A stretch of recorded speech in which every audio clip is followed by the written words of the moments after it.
Hey everybody, it's Bill here, and you're watching Late Night on Weird Fantastic Toy Adventures. It's good to see everybody in. Let me run over here and see if I can catch up on the chat real quick and see who all's with us tonight. George Valentine says, a good evening, good sir, and chat. He was a little ahead of the show here, so he said, sorry ahead of time with the storms in my area. The power keeps trying to go out. Well, I hope it didn't go out on you. Of course, one of my guests tonight, Johnny Sorensen, comes in and says, all right, all right, all right. And here's Sue Studio, my one channel member, says, hello, Bill and everyone. Ironically, I was just watching METV, and after Svengoolie went off, and you'll never believe what came on. Batman, the TV series. Yeah, they're showing that again on METV. And it's wonderful that they show those things on there, isn't it? Pop actor Rick is here. Hey, flockers, he says. And I like salt, says Susudio. The originals are always the greatest. Original shows, yep. And Epic Badger's here. Hey, Jesse, good to see you. Where is Wild Bill? Asks I like salt. I am right here, man.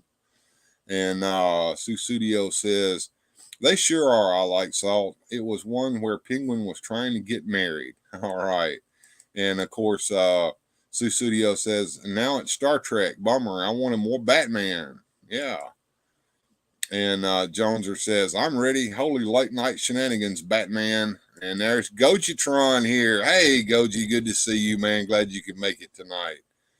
And Pop Actor Rick says, I can't find a flocking moss man.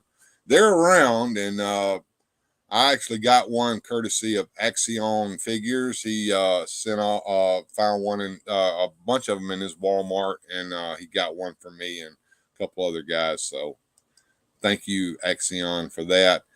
And now let's bring in my co-host, Joneser. What's up, everybody? It's Joneser, your favorite comic book guy. So let's do this!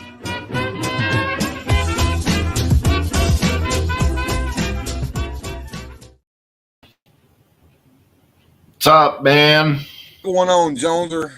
Oh, same old, same old. I just got through watching the video where you got bit by a bug. Yeah, I did get bit by a bug pretty hard. Yeah, I've been on a Dick Tracy kick lately. I've been watching the cartoons, the movie, and buying this stuff. Absolutely, man. Calling Dick Tracy. Calling Dick Tracy. Pretty cool. John says he's got to go to bed. Have a great live stream. Well, you know there is always the replay, John. So take care. And George Valentine says, I'm sorry, I'm going to need to lurk. My internet connection is unstable. We know all about that, don't we, Jones? Yeah, we've had some instability ourselves. Yeah. And Gojitron. Hello, John. Good night, John.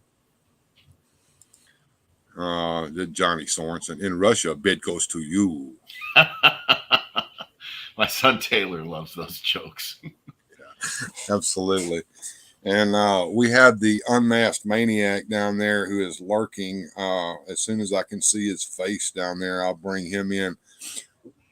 But before we do that, there's something that's been on my mind. Oh, I see him down there. Let me bring him on in. I want to remind me I've got something on my mind.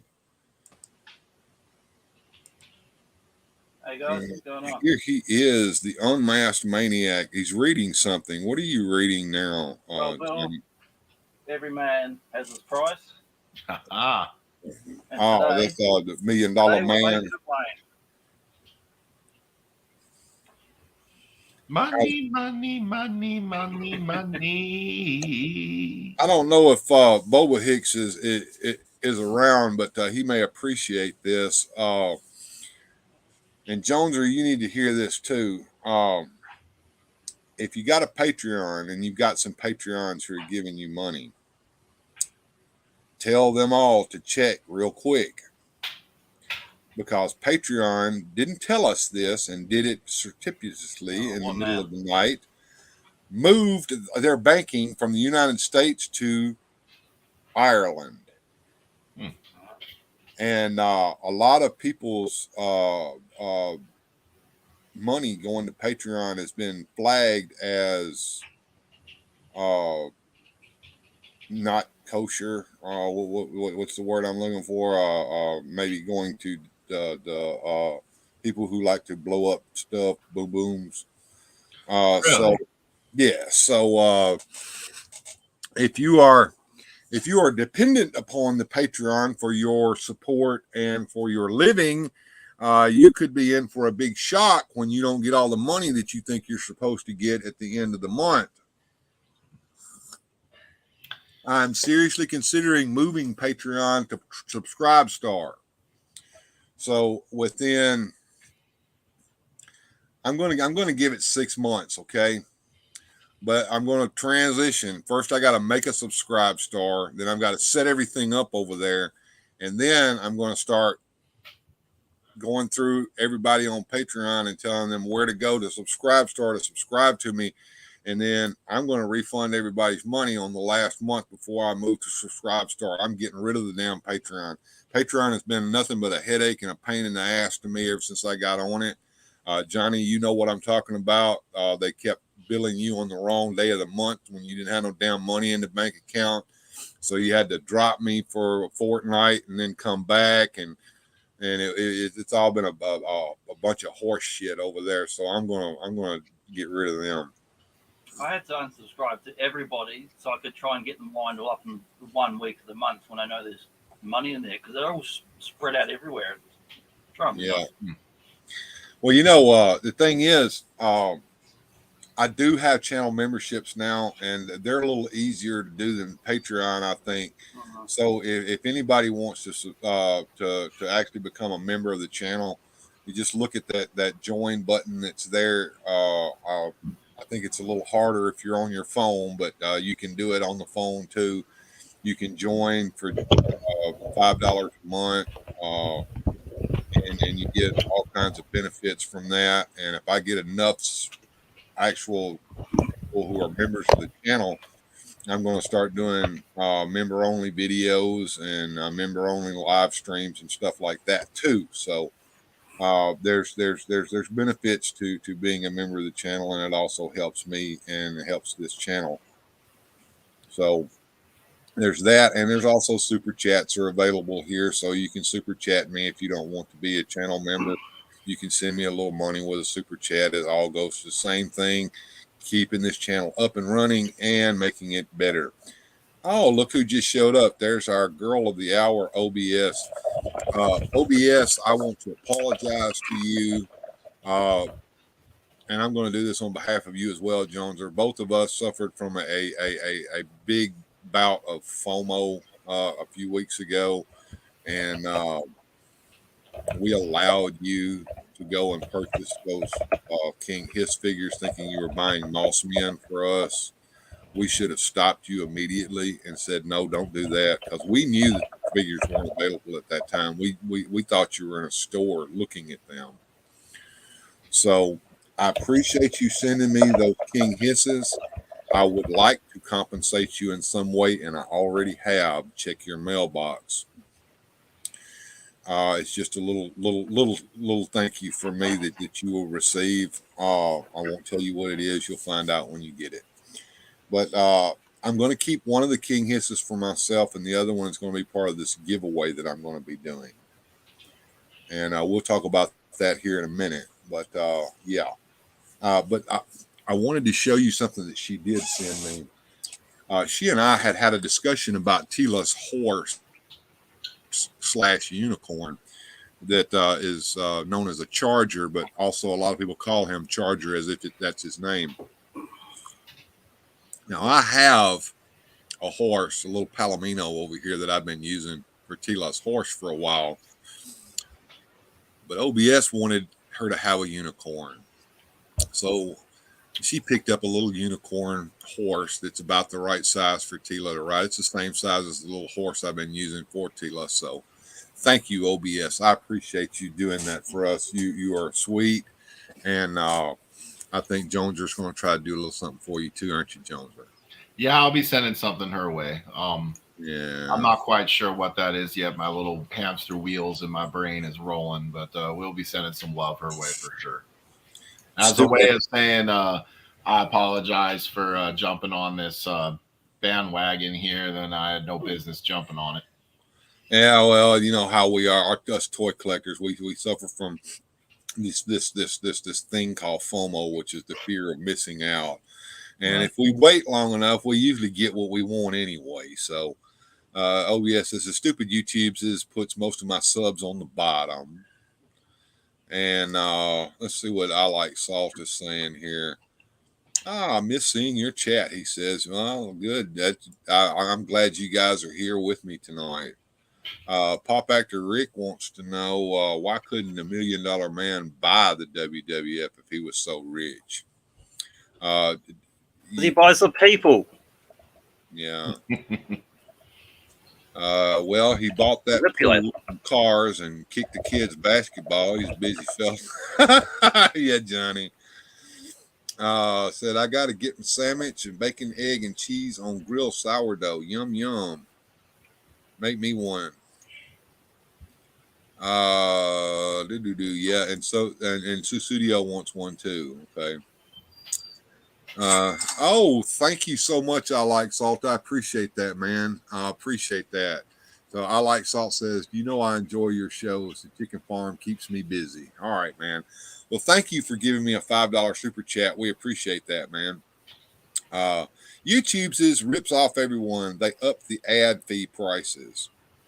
Well, yeah, and they also are fucking the creators that are trying to do that as well because their ad revenue is going down.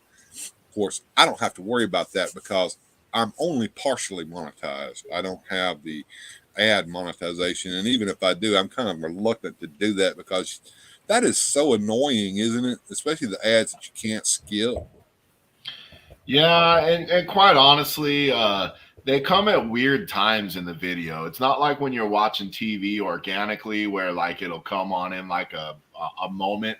Like it won't be like in between someone's sentence or like right in the meaning of life is it's gone. It's like it's poorly timed.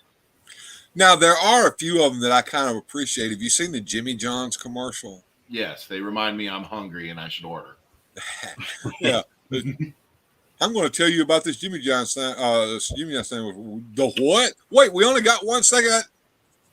I love that one. Yeah. The Arby's gets me, or the Burger King. BK, have it your way. You rule. Yeah. Rolando Flores in the house. Hey, man. Hey, look, I Like Salt says, I'm playing with my old toys. I fired up the HO scale train set and it still runs fine. Man, I wish I could go play trains with I Like Salt, man. Did you ever play trains when you were a kid, Joneser? I had them race cars that you could go up the wall. You all right? Yeah, I actually had a Lionel train set that my dad bought me. It was one of the big ones too.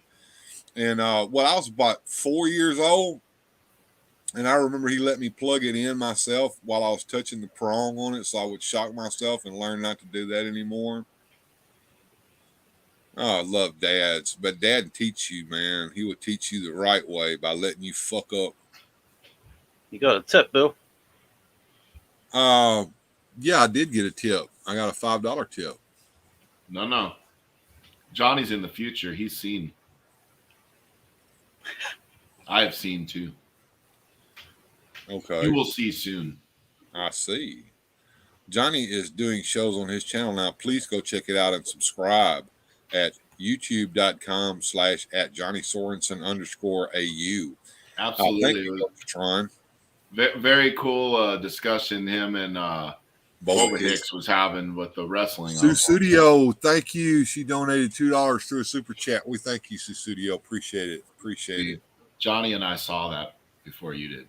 Yeah. How did you do that before I did? I want to know how you did that. It's amazing. I think the chats come through my way before you see them. Oh, wow. Okay. Whenever I see George Valentine, I kind of misread it. Is that Greg Valentine? I'm like, no, different Valentine. I think you're seeing those in the chats, aren't you? Yeah, I'm kind of going through the chat, and I'm trying to catch up with the chat because everybody's saying hi to each other. And Goji is putting up your link there, Motu Joneser. So you go to youtube.com Thanks, at Goji. Motu Joneser and subscribe to the Motu Joneser as well. And there is I Like Salt Super Chat. Thank you there, sir. Pop Actor Rick says, Ted did say much of the limo's house and car belonged to Vince for him. I bet it did. And plus all that real cash, said Johnny. All right. And Sue Studio said, there's her super sticker. I can't see what it is. Hey, you. It's a little, is it a pear Oh, or I a see bird it or now. something? It's going like this. He's a Hey, little you. pear. He's a little pear saying, "Hey, Yeah. you!" Yeah, I see it now. I had to go over to the YouTube studio to see that. Yeah, because it doesn't show up in other programs, those icons. No. OBS says, I got some real Sammy, not some of that fast food crap. Yeah, I bet, OBS. Someday we need to go to OBS's house and get her to make us a sandwich. All the women that Rick Rude kissed were staged. All actresses paid by the WWF in advance. Oh, you're bursting my bubble here, man. Hey, man, when he they kind of put don't want to hands get on sued. Jake the Snake's wife, I was all in. OBS says, OBS says, oh, ew, I wouldn't want to be kissed by him. And Pop Actor Rick says, not for $1,000. Nope. $1,000 wouldn't even get her to kiss Rick Rude. I'd kiss him for 500. Yeah, you're based. I would too, probably. All right. We were talking earlier about a giveaway that I'm going to be doing, and I actually put together a little something to help you guys figure out what's going on. So check this out, folks. Hey guys, you want to get a chance to win Masters of the Universe Origins King Hiss or a new McFarlane Superpower Supermobile? Well, check this out. We're going to be having a giveaway contest here on Weird Fantastic Toy Adventures, and here's how to enter. Just email weirdfantastictoys@gmail.com, and in the subject line put Contest King Hiss, and in the body your name and address in order to enter for King Hiss. Do the same thing, email weirdfantastictoys@gmail.com and put the subject line Contest Supermobile, and in the body your name and address to enter for the Supermobile. Stay tuned to Weird Fantastic Toy Adventures to find out when the giveaway will happen. Each name will be put onto a wheel, and the wheel will be spun, and the last man standing will win the prize. And always be sure to hit the like button, hit the share button, hit the subscribe button, and hit that notification bell so you'll know when Weird Fantastic Toy Adventures is on.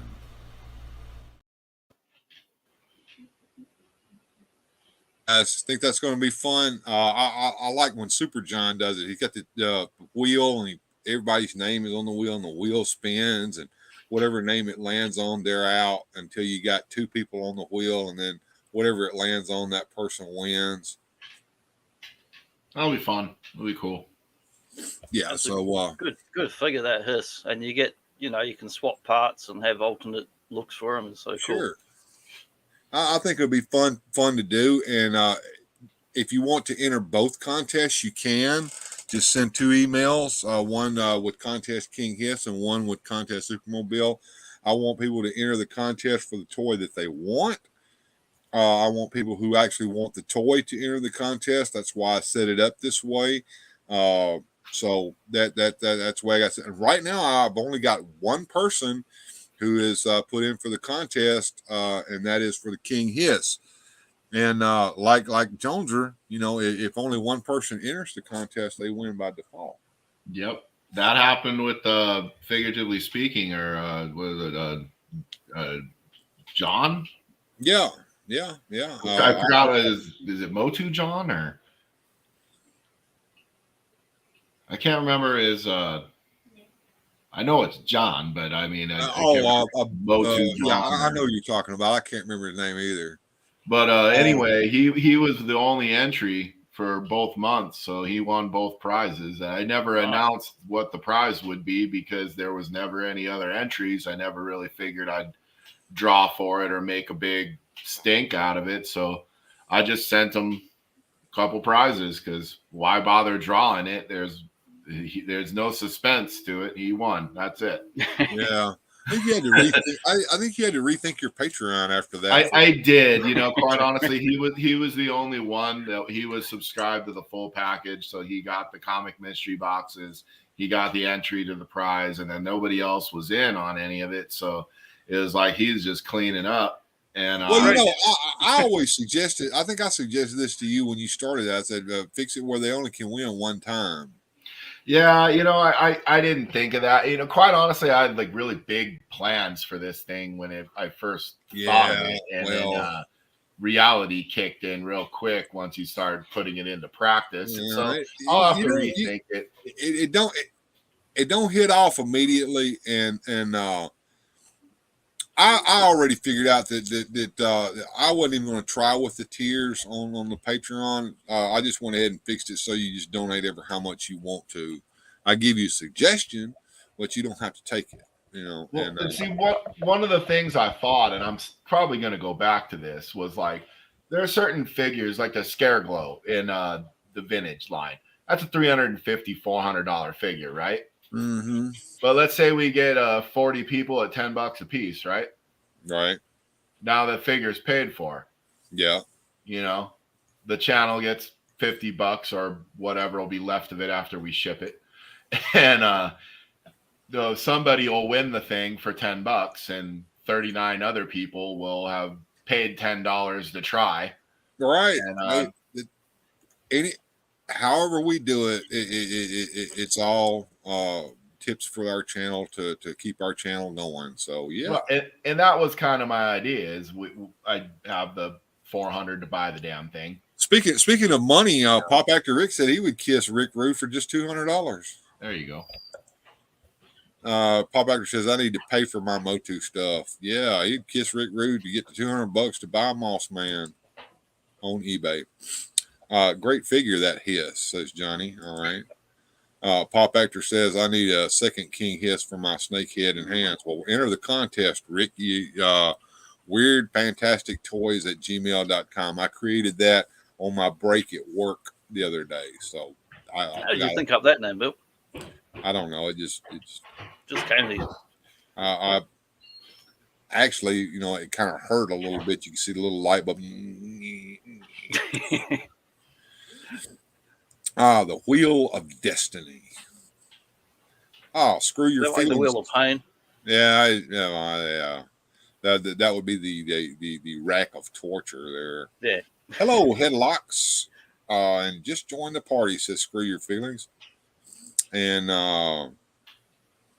Cecilio says, how many times can you enter? Well, you can send as many emails as you want, but you're only going to be in on the wheel once.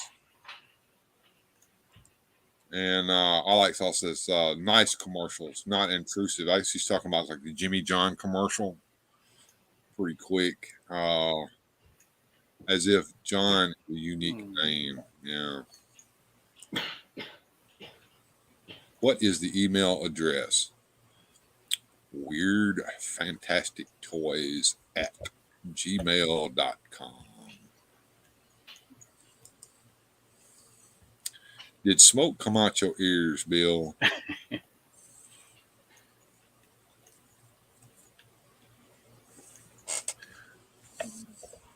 a cool trick. Anyway, yeah. Well, guys, you guys got a little show set up for me tonight. These guys have been so kind. They knew that I've been overworked at work, and I had to work today. And last week I didn't even do a show because of what they're doing with me at work. Then Johnny Sorensen worked his ass off all day today setting this up. So I thought I would give him a little hand as well. And you realized I was joking about the interest rate. Sure, I knew that. Yeah. That's part of the sarcasm here. You have to say these things with a straight face, because if you don't, it doesn't ring as true, right, Joneser? Absolutely. I would say you're being kind, including me in the prep work for this show, because I hadn't done a damn thing. That's the thing. My Batman ears. That's not true. You suggested ideas weeks ago. I suppose. Well, the thing is the way I like to work it. I do like Johnny to make these things up and then us look at them like blind. So it kind of gets the juices flowing. So let me intro this real quick. Here we go.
Let's get nuts.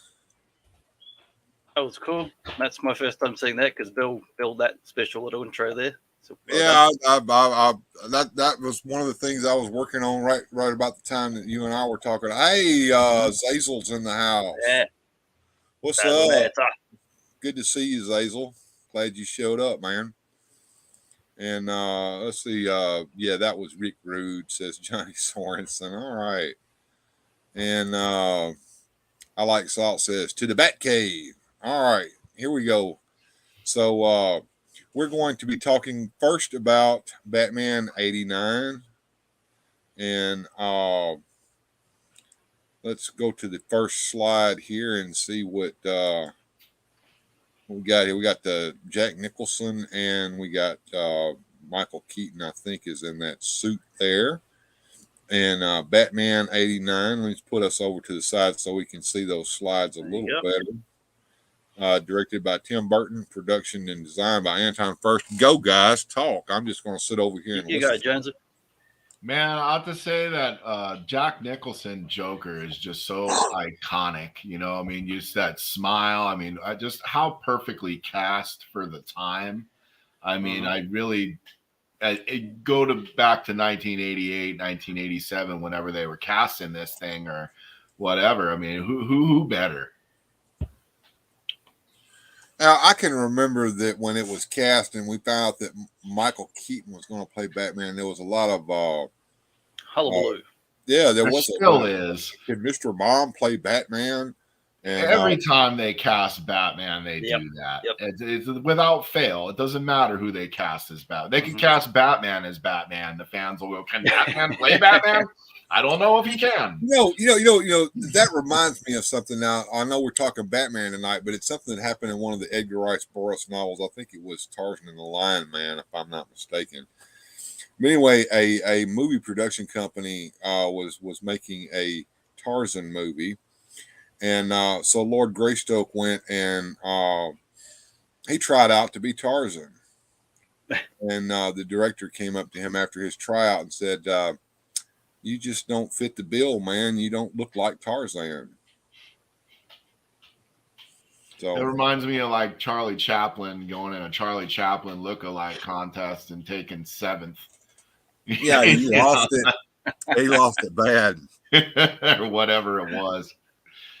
And OBS says she likes this one the best. Yeah, out of all the Batman movies, those of us who grew up in that era will probably center upon this one, because this, even though I grew up with the Batman television show reruns with our friend Adam West playing the Bright Knight, as they call him nowadays. Mm-hmm.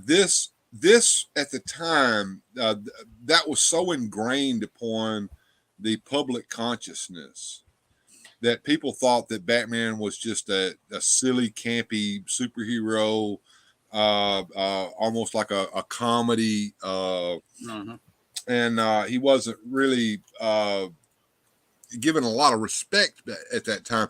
And of course, us kids and young adults at the time were oblivious to the fact that they actually knew what they were doing when they made that television show. And there's a lot of undertones in that if you once you get to be an adult you can catch. But this was the first true take on Batman that was serious and dark.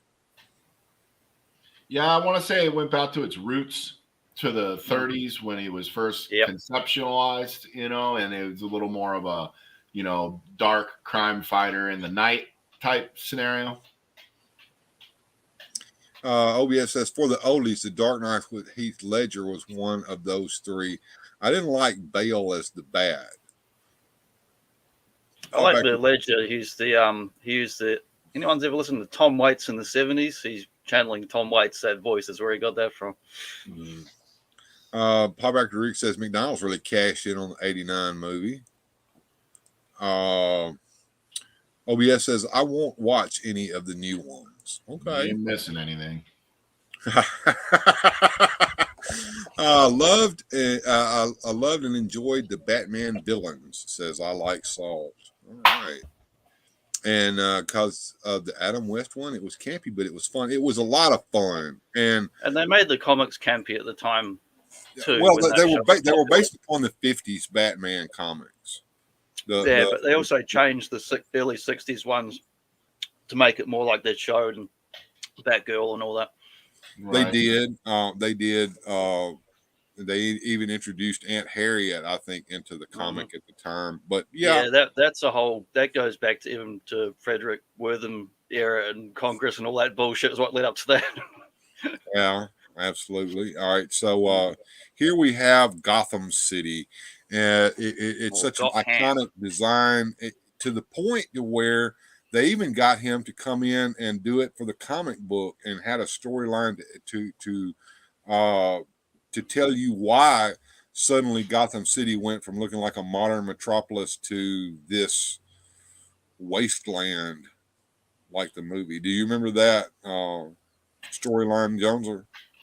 I don't. The only thing I can really comment on as far as the backdrop of Gotham City is I always liked it as a kid that it was a fictional city, that it wasn't New York like the Marvel heroes were running around in. It wasn't Los Angeles. It wasn't Chicago. It was Gotham. Where's Gotham? Somewhere in the back of your imagination. I always think that it's on the ass end of New Jersey. right across the bay from Delaware, and the metropolis is in Delaware. So there you go. And the comics is like a fictional place, but for anyone that actually read the comics in the 30s and 40s, it was no secret that it directly was New York because the word Gotham comes from New York. Yeah, Gotham is a nickname for New York, but the Anton First design for Gotham City was kind of unique at the time, I think. Yeah. And like I said, they liked it so much that they even incorporated it in the comic book and had Anton First design everything for the comic and brought that in. Let's see. Badger says, just got back. Glad I made it. Glad you're back there, Jesse. Pop Actor Rick says, before Batman 89, we hadn't seen any superheroes on the big screen besides Superman. Except for the old film serials. Yeah, the film serials, they're a hard watch. I've watched both of them, and the second they're not great. But that's the a fight scenes are horrible. Between that and Superman. The fight scenes are horrible in those old movie serials. I like how our cities are turning out now because of crime. Yeah, kind of like that. Oh, we need crimes so we can get a Batman. Yeah, well, exactly, OBS. Gotham was New York in the very beginning, back in the 40s when Batman was introduced. And they show you like the bridges, just like in Spider-Man. You'll see like George Washington Bridge and whatever other bridge they have out there. I always like the fact that Gotham City Harbor has a statue of Justice in it. Mm-hmm. Yeah, I was gonna say, then they call it like Lady Gotham. That might have been in the animated series, but Lady Gotham was in one of the movies too, I think. But with the Statue of Liberty, they called it Lady Gotham. Right, but in the comics, it was the Statue of Justice, and she held the scales in her hand. I thought that was cool. Rest in peace, Paul Rubens. Great as Pee Wee, but in Batman 2, he was great too. Yeah. I kind of liked him when he played the Spleen. What was the name of that? Yeah, and Mystery Man. So yeah. Like my finger. All right. So moving on to the next slide here. Gothic architecture, German expressionism, Art Deco motifs, Fritz Lang's Metropolis 1927. Major influences on Tim Burton's both this and Returns. There's whole frames and shots are actually lifted straight out of Metropolis he put in these films that are just direct nods to it. Some of the costuming, the hats, the buildings. You know, Anton first said in an interview that his idea of Gotham City was, what if New York City had been made with no planning commission? Yeah. Hell erupted. Yeah, hell erupted out of the earth, and there it is, Gotham City. And stuff built on stuff. Yeah, this was the first scene that we saw in the movie as we got into Gotham City, and it was just hectic. This is a typical street in Gotham where we have hookers walking up and down the street. We have thugs hanging out in the alleys ready to waylay anybody. It's pretty dangerous. It's like walking down Skid Row on every street, I think. You got lots of like it's a composite shot where you've got real things in the foreground, real. I assume they're real people, but in the background, you know, you've got like your paintings, and you got a mix of real stuff, fake stuff, and then that horizon disappearing into the distance is where it kind of meets. Like, it's a very good shot. It is. Hey, fellas. Hello, ladies and gentlemen. In the chat, Wilhelm Toy and Hobby in the house. And OBS didn't remember Paul Rubens being in the Batman, and I want to know who he was. Well, he was the Penguin's dad, if I'm not mistaken. Yeah, he was. Right at the start of the film. Remember, they try and murder the baby, chuck him in the water, and then McDonald's weren't happy and said, no, next movie, don't do that. It reminded me of that movie, It. You know, they wanted to get rid of him because he was pretty much a monster, even as a baby. So, yeah. Everybody getting in. Yeah, Penguin's daddy. Mm-hmm. Yeah. He was in Buffy. Yeah, one of the lead vampires. Scene. That is great, though. He's like, Batman 2 was his minor comeback since the old theater incident there, you know.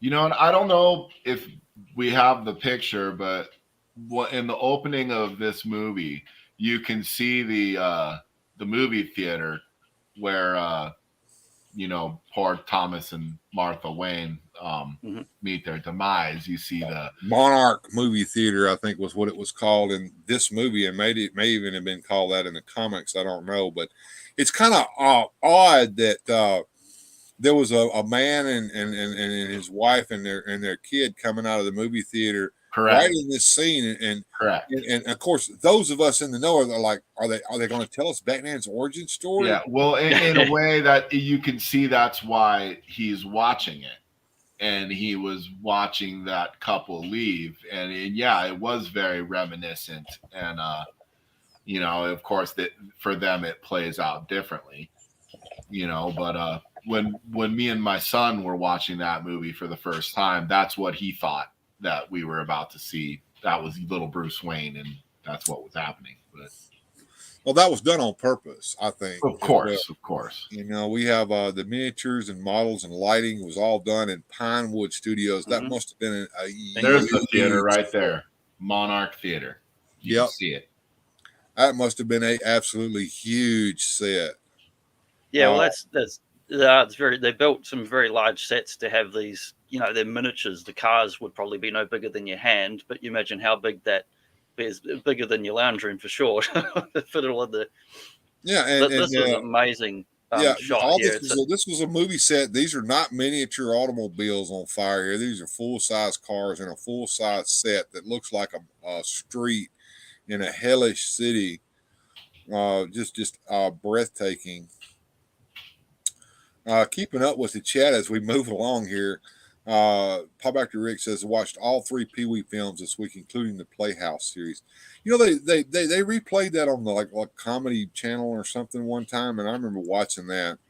And watching Pee Wee's Playhouse as an adult was a different thing than watching it even as a young adult when it actually came on.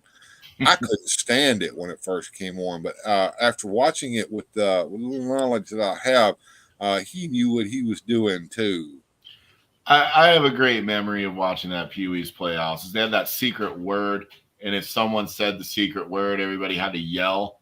Yeah. Well, one episode, the word was "what," and so like my mom comes up and she's like, "Well, what would you like for dinner or for lunch?" And she goes, "What are you doing that for?" I don't know what's the matter with you. Oh man, I was in trouble, and she didn't know what the problem was. Just commenting on the sets and productions values of the movie. They got a lot of good value out of using the Pinewood Studios, which is famous for Dr. No was filmed there, Batman Returns, Alien 3, GoldenEye, and a lot of those old angry British people were very good at building practical stuff with no money out of 2 bits like MacGyver as fast as possible and getting really good production value so that, a lot of American movies went over there. Well, Pinewood Studios was the studio. Even Superman was filmed at Pinewood Studios. So here we have the casting. We have Kim Basinger as Vicky Vale, and of course Michael Keaton playing the dual role of Bruce Wayne and Batman. Michael Gough as Alfred, one of the classic Alfreds in my opinion. Who's in the other films, only character to carry through all those films. And then, of course, there's Billy D. Williams over there playing Harvey Dent. And wouldn't it have been wonderful to see him actually become Two-Face? And that could have been, but Warner's wouldn't have it. It's interesting because, like as a kid, I right away was like, why'd they have Billy D be Two-Face? It's just like I not just because obviously Two-Face is white and green. This would have been different to have him be African American and would have been purple or we didn't know what we were doing. I kind of thought it was an interesting casting choice as well, but I liked it. It didn't bother me in the least bit. It wasn't jarring like some of the things that they do nowadays. No, it was just ordinary. Yeah, exactly. And then Paul Baker says, is Keaton redoing the Batman role or was it a rumor? Well, he did show up in the Flash movie, which I actually watched, which was I won't comment on right now. But at the time that was filmed, this was supposed to be Keaton's return to the Batman role, and he was going to play a background role in the DCEU. And then, of course, they decided to do away with that, and they did do away with it. And I'd rather see him in anything else anyway, because he's got too many other good films he's been in since. Absolutely. OBS says, I liked Michael Caine as Alfred. He was good in everything. Hilarious in Austin Powers' dad. Yeah. And he's supposed to blow the bloody doors off. And then Gentleman Jack here, the quiet golfer, playing the role. No road rage here. So what did you guys think about them giving the Joker a backstory and an origin and a name and everything? See, I knew him as the Red Hood at this point because I had a comic, The Untold Legend of the Batman, and they had the Red Hood story. So I knew it as that. And then in this, it's different. He's got that mob background. And then later in life, I would read The Killing Joke, and they would tie all of them together, which to me is wonderful because they get that like mafia connection where he's being persuaded into it, and then he's this failed comedian and a bumbling Red Hood criminal, and it all that to me that makes the most sense. But that's just my take on it. Yeah, and I think they even introduced a Jack Napier into the comics after this. Did they? Excuse me, did they not? They sure did in the animated series. He's named. I don't know about in the comics. Yeah. Well, I think they have a character in the comics, but he's not the Joker. He's just another character again. Right. Somebody here said something that brought something to my mind. They were talking about Michael Goh. That's Gojitron up here. Okay, Michael Goh played a mad scientist who created the giant ape in Congo. Well, Michael Goh also played a role in Doctor Who. Can anyone guess what role that Michael Goh played in Doctor Who? The TARDIS? No, he didn't play the TARDIS. Oh, he could. He's a good actor. He could play anything he wanted to. Now, Michael Goh played the Celestial Toy Maker. The heck is that? That's an old Doctor Who serial from the 1960s with Bill Hartnell playing the Doctor, the first Doctor. Yep. No, Hartnell. And anyway, moving on down, let's see. OBS says, when Mini-Me was next to him and he said, "Oh, I thought I smelled cabbage." Okay. And Pop Actor Rick says, I could have seen a Dick Tracy movie in the early 90s crossing over with the Burton Batman series. Now, the Dick Tracy, speaking of Dick Tracy, you guys need to watch Motu Jones's Dick Tracy video that he dropped. Yeah, I was watching at the start of this. Yeah, the Dick Tracy movie, the designs of the city and that I think were directly related to trying to copy off of this. Well, because of this, Dick Tracy got greenlit after being in purgatory since the 70s. I think Warren Beatty was trying to get that movie made, and because of the success of this Batman 1989, Dick Tracy got made. Also with the success of Who Framed Roger Rabbit. And this movie also was directly responsible for the Flash television series with John Wesley Shipp. And the design of the Flash suit.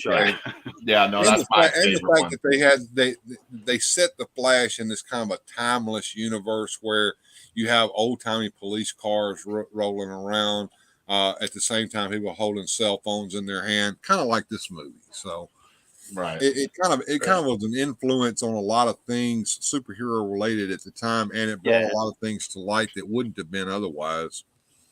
It also won the Academy Award for Best Production Design 1990, Anton Furst.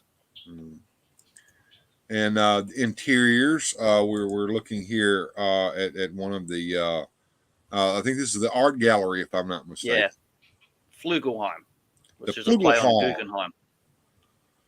And OBS says, did they only use 5 colors? They did that on purpose to evoke the comic strip, I think. Well, it's also referencing your Fritz Lang, Metropolis, Cabinet of Dr. Caligari, black and white films, silent films. It's referencing all that stuff. I kind of really liked this scene where we go into the Flugelheim Museum, which is based upon the real museum with a different name, kind of similar to this, and it kind of an artsy fartsy place with all this art on the wall and people kind of moving around trying to pretend like they know what they're looking at. And I like how stuffy it is, and when the Joker comes in and just dances around like an idiot. Oh, here he comes! And Lawrence, man. Well, one thing that people forget is he murdered everybody in there. He gassed them all to death, except for this. Feels like something out of classic comics where he's being an absolute maniac and having fun, but then he's also menacing and horrible. And I like the where they have the guy that's getting murdered and the guy's about to knife it. And he's like, I kind of like this one, Bob.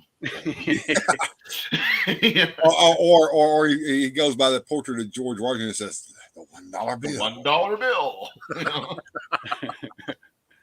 Yeah, he's and of like course the little bust. He sits there. They're sitting there painting him in Joker colors. Spray paints it. Joker was here. Yeah, there we go. Yeah, I kind of like this one. Kind of like this one, Bob. Better leave it. And then, of course, Batman's gadgets and vehicles had a big part in this. Now, if I'm not mistaken, in the comics, and Johnny, you can back me up on this or tell me I'm full of shit. I don't know. But Batman didn't rely on his gadgets as much in the comics as he did in the movie. He kind of had the gadgets there to back him up if he had to use them, but he tried to use himself as much as he possibly could when fighting a villain. Is that correct? Well, I mean, there's a lot of different things he's had in the plot MacGuffin utility belt over the years. Definitely, as you got into the 90s, after this movie, after Nightfall animated, yeah, it became more technology, more gadgets, more stuff. Some of the older gadgets are more simple and more real world, and bat rope, batarangs. Well, you got a Joker helicopter, which is cool. And of course, that stuff in the Adam West series kind of took that to the extreme. But now looking at this Batmobile, now this Batmobile to me is like an iconic thing. Yeah. And you couldn't drive it in the real world. It doesn't. No, it was not street legal. This thing was not street legal. Now, I saw one of these. There's a place up in the, I don't know if it's Indiana. It's somewhere up there where there's a guy that actually makes these things and sells them. They're like a mix of a concept car and sort of like hot rods and drags. It's too long. That's why you can't turn and just use that bloody grappling hook to go on the car. The other thing is you can't hardly see out of that cockpit. Yeah. And there's no it's a complete fantasy car that doesn't work. I know there's replicas of cars, but it's just a shell on top of a thing. The actual thing doesn't work in the real world. No, and the other thing is when you're driving this thing, you can't see what's behind you. There's no rearview mirrors. There's no way to look behind you in this thing. But it looks cool, and that's what works. Batman doesn't look behind him. He stays focused on what's ahead. He can't look behind him because he can't turn his neck around. He has to turn like this for that movie. Like when I got my raincoat, I have to do the exact same things. I can't see. Yeah, he can't turn his head anyway. So you can't. And of course, there is no coward pedal in the thing either. I don't know. Now, the thing that I remembered as a kid was the shields. That was cool. Like, the thing all. And the second one where it goes like a caterpillar cocoon thing. Right. I mean, for me as a kid seeing that, I was just like, that is slick. And when that bomb thing comes off the front, that little. I was going through Louisville, Kentucky one time, and I was on the interstate, and I actually passed a Batmobile, one of these cars driving down the interstate. Studio, there's a place in Dayton that builds these things. I don't know if that guy in Dayton is building Batmobiles based upon Adam West or whether it's these, but I know there is a guy that makes these as well. And it costs quite a bit of money, and they do work, and you can drive them, but they're not street legal. So I don't know if you get a ticket driving this or not, but if you're dressed in a Batman costume, you might be able to get out of it. I don't know.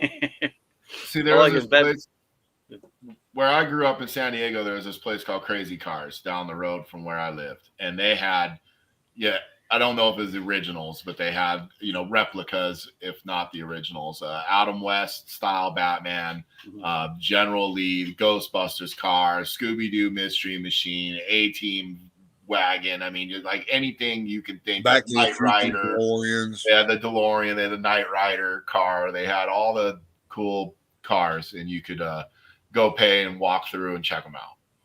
Okay, Batman Returns. The first 2 minutes, he straight up murders the guys with the flamethrowers.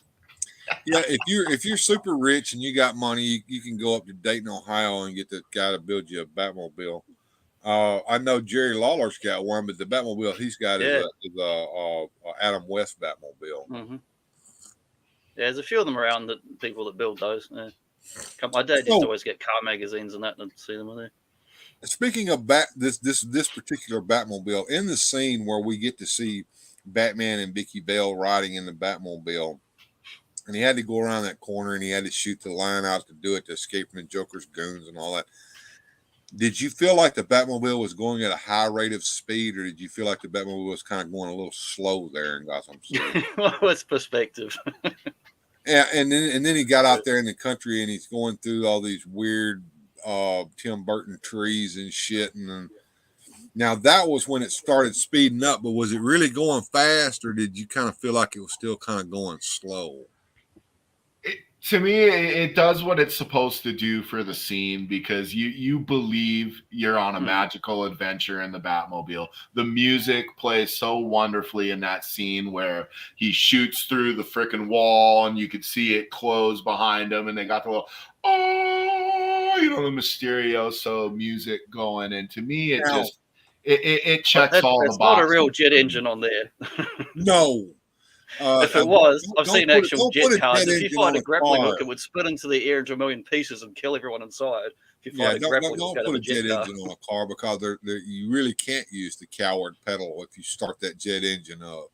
No, it just goes in one line, and half the time the people explode inside the damn thing. Like Wile E. Coyote when he got on the rocket, Yeah, I guess for me, it's like I didn't think about the practical applications of this thing. To me, it was just Batman and the Batmobile going to the Batcave. I used to have the Hertz model kit, and the wheels would roll, and my dad built it for me, but it would roll like a toy, and it was a good size and beautiful and screen accurate. I've got a Kenner Batmobile around here somewhere that Kenner did for the Kenner action figures, the Dark Knight line, and I'm gonna have to dig that thing out, because that one looked better than the Toy Biz version, to be honest with you. Yeah. And Michael Purvis is here. Hey, Michael, good to see you, man. Glad you showed up. Hey, we're kind of talking a little Batman here. Little tiny Batman. Yeah. And let's see what we got with the next slide here. The Batcave. The computers and the dials. Did either one of you guys see the comic adaptation of this? Yeah, I've read it a few times. Jerry Ordway did the art in that, and it was fantastic. And that it was based upon an earlier script with some scenes. Yeah, the script was revised a bunch of times. And the other thing was there were some things that were shown in the movie. You can't do a comic in a movie. It's two different mediums, so you have to improvise a little bit. But there was the scene where the Batmobile enters the Batcave. They actually described it as going through a hologram entrance, which we saw in the movie. You just come up to and just shot through the wall, and the wall suddenly was gone. And of course, there was the look behind, and you saw it closing. But I mean, it's a hologram there, so that when it opens up, it still looks like the side of the mountain. But this Batcave was huge. This was also another, I think, set there in Pinewood that probably had parts that we didn't even get to see in the movie made for the set. And the turntable for the Batmobile, when it stops and it turns around, that thing was sitting over a bottomless pit, was it not? Careful. Well, Batman didn't have any rails. Likes to live on the edge. OSHA probably would have got his ass. Yeah, there is some good shots in there where they had the practical sets, and then the forced perspective where it's a matte background, or it just kind of drops away to infinity. Oh yes, just enjoy it. Sometimes people pick stuff apart too much. I'm with her. Just watch it. Absolutely, and that scene where he sits in front of all those television monitors with the computer keyboard in front of him, and he's figuring out what the stuff is that the Joker is using to jokerize these people. Great. I like the DIY nature with hairspray and deodorant. Yeah. What I love is the news anchors. They start out, one of them dies on the set because she gets the makeup put on, and then it's progressively worse and worse looking. Their hair all fucked up, their faces. Brand new Joker products. Oh, the commercial's priceless. Yeah, it is. All those computers and bits. I like how, he's rich and wealthy Bruce Wayne playboy, but the cave, it's like going into a garage or a workshop. It's functional. It's what works. It's not what's fancy. He's always associated with high-tech shit, but it's more about utilitarian, what actually works. So it's just racks and things and just shoved in there because that's what's convenient. They can sit down there and look at them all and, Let's see. Michael Purvis says, I would have been here earlier, but I've been having to take care of some stuff with my stepmother. Recently on Wednesday, she broke her hip and leg. Oh, well, I hope she gets better, and it's a good thing that you're there to take care of her, man.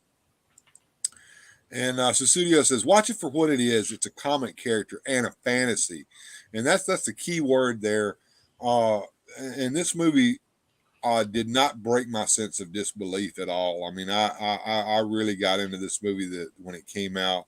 And I'm going to be honest with you. I watched it on the night that it premiered. I stood in line forever, and some guy came out dressed like Batman, and I had on a bootleg Batman T-shirt that I had bought that day, and it was just fun. And I'll be honest with you, a few days later, I went back and saw it again.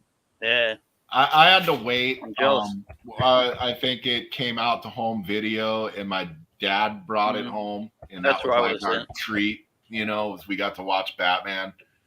So that's how I remember it. Is well, I keep forgetting that you young guys might not have been old enough to go to the movie theater to see it. No. Yeah. I mean, I was 9. I was technically old enough, but that was in primary school, so that would be like a PG-13 movie now. Right. Did they have PG-13 movies at that time? No. This was before that rating came in. But if this movie was out now, that's what it would be. No. And Michael Purvis really enjoyed it. So this slide says damsels in distress and dual identity. Talk about that there, Johnny. Tell us what you're talking about there. Oh, well, it's just, I mean, I put those two slides there. You can see both of those are sort of Bruce Wayne behind the scenes. One is he's not sitting out in the big mansion there. See, it's all black. He's still in another section of the cave, but he's in his casual outfit, sipping tea, looking at stuff. This is like in the animated show where you get to see that third version that's Bruce Wayne and Batman at the same time, where he's in the cave, but he's not in the costume. Alfred's allowed in there.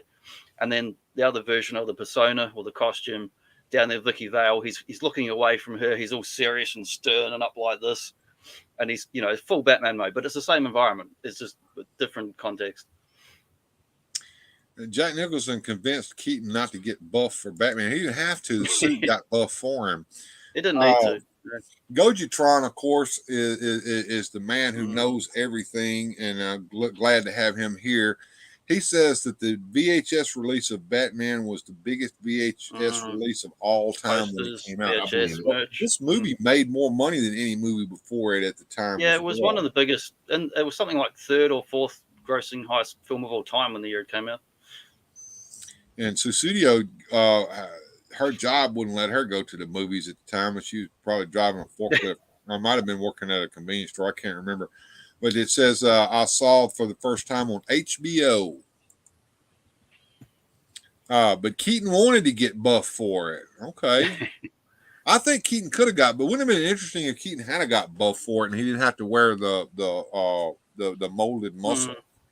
He wouldn't have to get super buff because back then, I mean, you see him other movies with his shirt off. He's got a bit of basic shape to him anyway. He's not bad. And the thing is, that suit was supposed to have been a kind of body armor anyway. Yeah. I remember I was at a comic shop one time and all the geeks were in there geeking out over the first picture, the one with him standing by the Batmobile that got released right before the movie came out. Yeah, the film still from like the production photos. And one of them was describing the cowl as like a helmet on his head. And that kind of makes sense, like rubber helmet. It kind of makes sense that Batman would be wearing all these armor pieces on his body if he's going to be doing what he's doing. Because, in a comic book, we can kind of suspend our disbelief and think that a man is doing all this wearing nothing but spandex tights. But in reality, that doesn't work. See, this movie really kind of got to me what Batman needs to be in a movie in the very beginning scene before you even see Batman, when you have the two criminals on top of the roof talking about what Batman might be. Oh, I heard he got Johnny Gobbs, man. You kidding, man? Johnny Gobbs got rid and took a walk off. And then they're like, I heard he drinks blood. I heard he can't be killed. Like, to me, like, that's got to be what Batman is he's bigger in their mind than they don't realize it's a man in a rubber suit. To them, it's the Batman. And let's get to the next slide here. We got the Joker on his Joker float there with his number one guy. Look where his feet are. Look what he did with his feet. He's walking over the guy. This is hilarious. The human step. It's awesome. That scene, though, can you go back to that one right behind you? Where he's pulling that massive gun out. Now, we're watching that, and me and Lyric are watching this thing, and when he pulls that gun out, Lyric is just like, oh my God. I mean, that is one of the greatest, because it's right to the Joker, the comic book, like just it's just like a handgun with the full rifle barrel on it. Right. And it's like the thing is to shoot down the plane with that thing, you know. Who do you trust? Who do you trust? Money, money, money. Who do you trust? I like the use of the music too. I'm not talking about the soundtrack or Prince, but in these scenes with the Joker, it's real upbeat and poppy, and they're dancing around, and it really makes it. No, and then they go back from the symphonic music to the Prince music wonderfully in the movie. You know, it feels appropriate when you get either one. Well, I remember I bought the Prince album that was the soundtrack. Well, it had the score and that Prince inspired by Batman the movie and that. And then I also and this was harder to get. I went and got the score for it. So I wanted that Danny Elfman music as well. Yeah. Where is the Batman? He's at home watching his tapes. Whitey. And then, of course, the Batman confronts the Joker, and that was interesting. Now, what did you think about? You know, we go back to Jerry Robinson for a minute, who came up with the idea for the Joker, supposedly. A couple of guys argue about that worked on it. I did it. But one of the influences on Joker was an old silent movie called The Man Who Laughs. Yeah. And in that movie, the title character is held down, and they carve a smile into his face so that now he grins and he can't stop grinning for the rest of his life. Even when he's sad, he grins. And that's one of the things that they did with the Joker. They had the bullet go through his face, and they had the old doctor there, you know, the shady backroom mob doctor. That's one of the greatest scenes in the movie. I try to think. Did you see what he had on the tray beside him? Mirror. Yeah. The instruments on the tray beside him were abortion instruments. Oh, I didn't even catch that. Yes, I mean he's really the shady old doctor, and then of course Nicholson's now has this permanent grin on his face. So did you think that was a good idea to do that, have the permanent grin on his face, or should you think he should have not had the latex makeup? I liked it. I thought it gave him a cartoonish look about him. You know, I mean, I enjoyed it. I think it works, and I love that scene where he kills Jack Palance with the buzzer. That scared me as a kid. Oh, that was great. You know, when he sits there and he, it's a hot time in the old town tonight. And Susudio says again here, did you ever dance with the devil by the pale moonlight? I always ask that of my prey. So what did you think about having Joker take Joe Chill's place and become the one who did his parents? I never liked that, even as a kid. Even having not read stuff or comics back then, I was like, wait a minute, that's not what was in the comics. What about you, Joneser? I'm with Johnny. Even as a kid, that felt weird to me. Like I knew that wasn't right. And I guess looking back now with adult eyes, or even as a teenager, I was like, I guess I understand why they did it for the movie, you know. But that was Tim Burton did that because he wanted to tie the Joker into Batman. Yeah. He wanted to make it a little more personal. I get why there's it on a Hollywood thing, but it still feels forced, even just within the context of the movie. Right. I even remember you guys remember Mad Magazine? Yeah, I had the Mad Magazine where they did this, and in the scene they totally made fun of it in Mad Magazine, and it made me laugh because he's like, you know, well, hey, I made you. Well, no, you made me. And then all of a sudden Bob Kane shows up and he's like, I'm Bob Kane and I made both of you. And it's just ridiculous. That's arguable as well. Well, yeah, but at the time we didn't know that. We didn't know that. And as a kid, I didn't know that. But I thought that was funny because, yeah, it does feel forced. It does feel you made me, I made you. And then, for ultimately how the Joker ends in this movie, I was like, what a waste. We had like the greatest Joker. Yeah, just killed him. Now we can't have him back. And that became a thing in all the live action Batman movies, just killing people left and right. Yeah, which I guess the Golden Age Batman chucked dudes off of rooftops and murdered people, So, I mean, that's a good book. I got that one.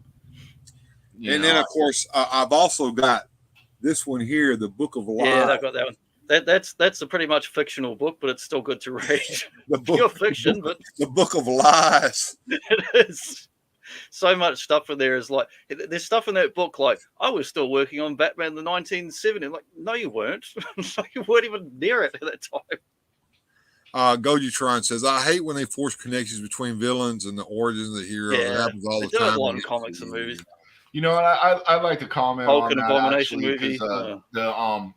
The Tobey Maguire Spider-Mans got a little sickening to me because it was like every ending was the same ending. The ending of the first Spider-Man with the Green Goblin, it was like, oh, wait, no, I'm really your friend, And then all of a sudden, here we are again with Dr. Octopus. No, wait, no, look, I'm really your friend. Oh, wait, no, here we go again with the Sandman. And it's like, can every Spider-Man movie not end with him revealing his identity to the freaking villain and them being friends? It does become ridiculous in the Spider-Man comic where everyone who knows is either a villain or a hero at some point. Pop actor Rick is bringing up a point here that Robin Williams is originally cast as Joker. Well, here's the thing. I watched something about this not too long ago. Yeah and no. First of all, they wanted Jack Nicholson in the role really, really bad. At least Tim Burton did anyway. Yeah, but he brought Robin Williams in to get Jack Nicholson into the role. Yeah, it's like a gimmick.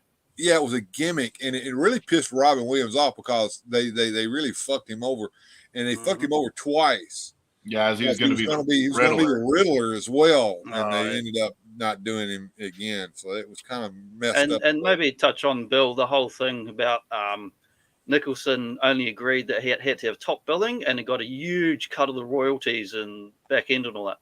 He did. Well, Nicholson is pretty fucking smart. Yeah, that had to be a big deal. Cars with golf clubs. Well, he also his give a fuck broke a long time ago. Let's see. I was actually 50,000 protest letters were sent to Warner Brothers offices for the fact that Keaton was cast. Just for the internet, people are writing pen and paper letters back. Well, see, here's the thing about that though. That guaranteed that movie was going to be seen by all 50,000 of those sons of bitches. Well, and here's the thing. I bet even knew. All 50,000 of those fans that wrote that letter right now, when asked, who's your favorite movie, Batman, they're all going to say Keaton. But were they all reading Variety or the newspaper? I don't get how so many people were organized. How do they get the address to write to anything? I don't know. Angry Letters, the original Twitter. Right. Yeah, it's not Twitter anymore. It's X. Yeah, that's right. That's right. No email back then. A much better place back then, too. Not all this freaking social media. Could you imagine what social media would have done to this? Same thing it's doing to the Batman movies now. Right. That's to mention it. We're living it. So, what do we got here, there, Johnny? It's the I forget the name of the term, but your third act. It's all everything's gone to shit. We've got to kill and fall off a building and make it dramatic. And they're up on the clock tower, or whatever it is, and Joker's going down. Batman's trying to save him. He's trying to save Vicky Vale and everybody, but we know Joker's going to die. And what did you guys think about that? I mean, that kind of started the trend that all the villains have to die at the end of the movie. Stupid. I'll say this: when they finally go to the bottom of the building and he's laying there in the crushed concrete, and you got that The laugh box. Yeah. I bid on that a little bit as a kid. I was like, what's, like, is he not dead? Like, how's he not dead? Like. It is a cool scene to watch with all the gargoyles and the tower and it's beautifully shot and the fall. But the story wise, I'm like, well, did they have to kill him? No. Right. Well, if you remember, they did a revival of the Batman comic strip, and they reprinted the Sundays, I think, on the back of the little giveaway at the comic stores that you could get every week. Mm-hmm. And they redid it at the end of that where he fell into Gotham Harbor, kind of like he always did at the end of the Joker comic book series, because they couldn't have him live, or they couldn't. They had to somehow get him off. Comics code crap. So he would always die but not die, and fall off a cliff, and you don't know how he survived, or fall in the water and you don't know how he survived. I actually enjoyed that trope they did for a while, and they did that for a while with the Joker, where he would like blow up, or he would get in the water and the shark would get him, or like something would happen and he'd be like, or even at the end of the Mask of the Phantasm, the Phantasm has him and he's ready to do a kill shot and he blends away, and you never get the explanation for how he comes back. Just all of a sudden there he is, he's back with his new scheme, and it's like nothing happened. And I love that they never explain it. To me, it's like he's the Joker. That's how he did it. Yeah, I like when he just gets away so he can run away again another day. Right. Well, there's a great. Sorry, I didn't mean to cut you off, Bill, but there was a great moment with the Wonder Woman classic where she got the lasso of truth on him, and he was immune to it. He just kept staying the Joker. Even took it off himself. Wonder Woman was like, "Oh, you can't do that," but. It's just because he's the Joker, or even the fear gas didn't affect him. Well, there's two thoughts on the Joker: is he insane, or is he hyper sane? Right. But that brings us to the end of our first slideshow of the evening. The next one is going to be on the animated series, but I wanted to take a quick break so that we could all catch our breath, go to the restroom, whatever we got to do, do our business, and we'll be back in just a second, folks. Got some commercials to play. We'll see y'all in just a second after these messages.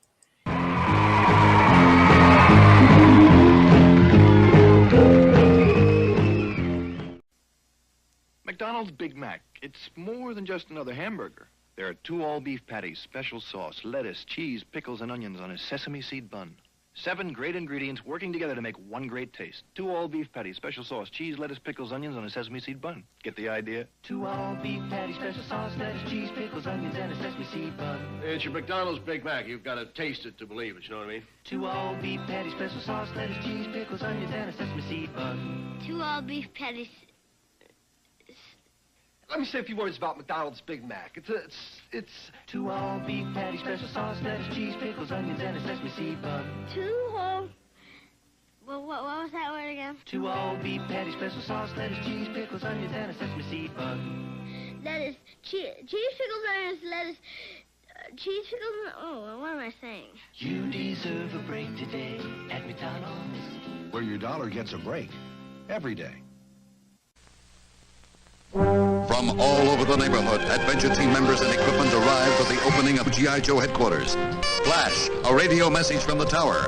Adventure team member caught in quicksand. Get the maps. Here's the location. Get going, Joe, and good luck. Back in the tower, Joe signals, help on the way. We'll help get there in time. Create your own adventures.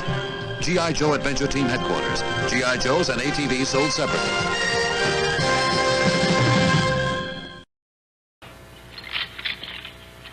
Are you still chained to? Gotcha. The rechargeable Norelco rotary razor lets you walk away, free from nicks and cuts.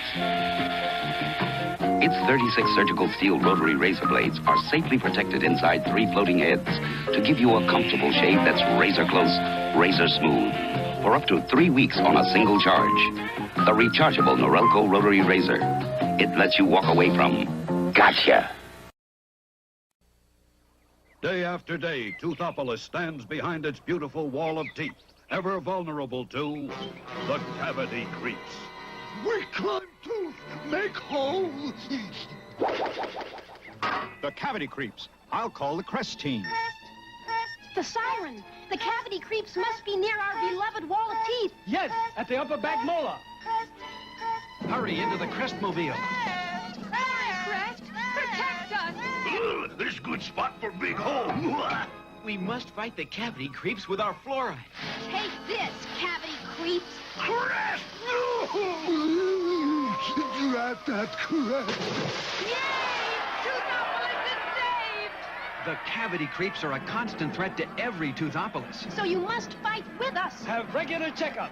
Watch treats. And brush after every meal with C-R-E-S-T.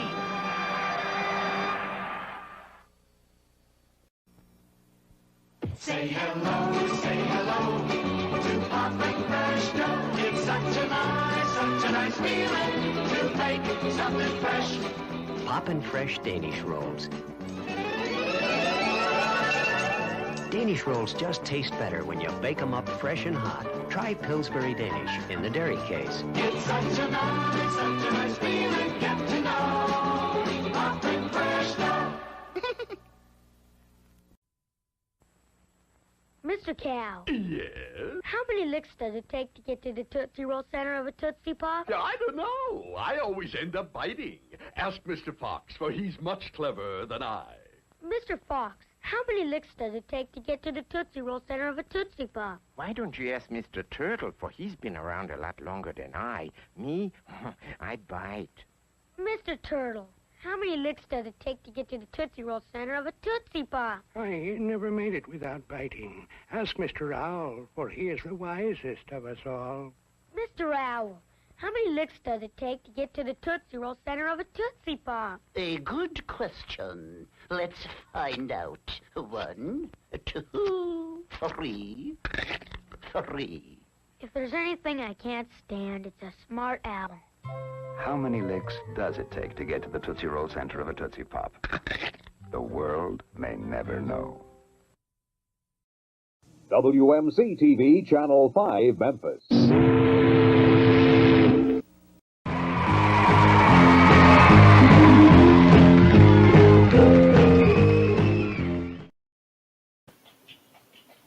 Are back, and there was a lot of activity going on in the chat during the commercials. I tried to showcase some of it. Gojitron says up here, come on, Super 7, where are our Crest action figures? I would buy them. I would buy them in a heartbeat.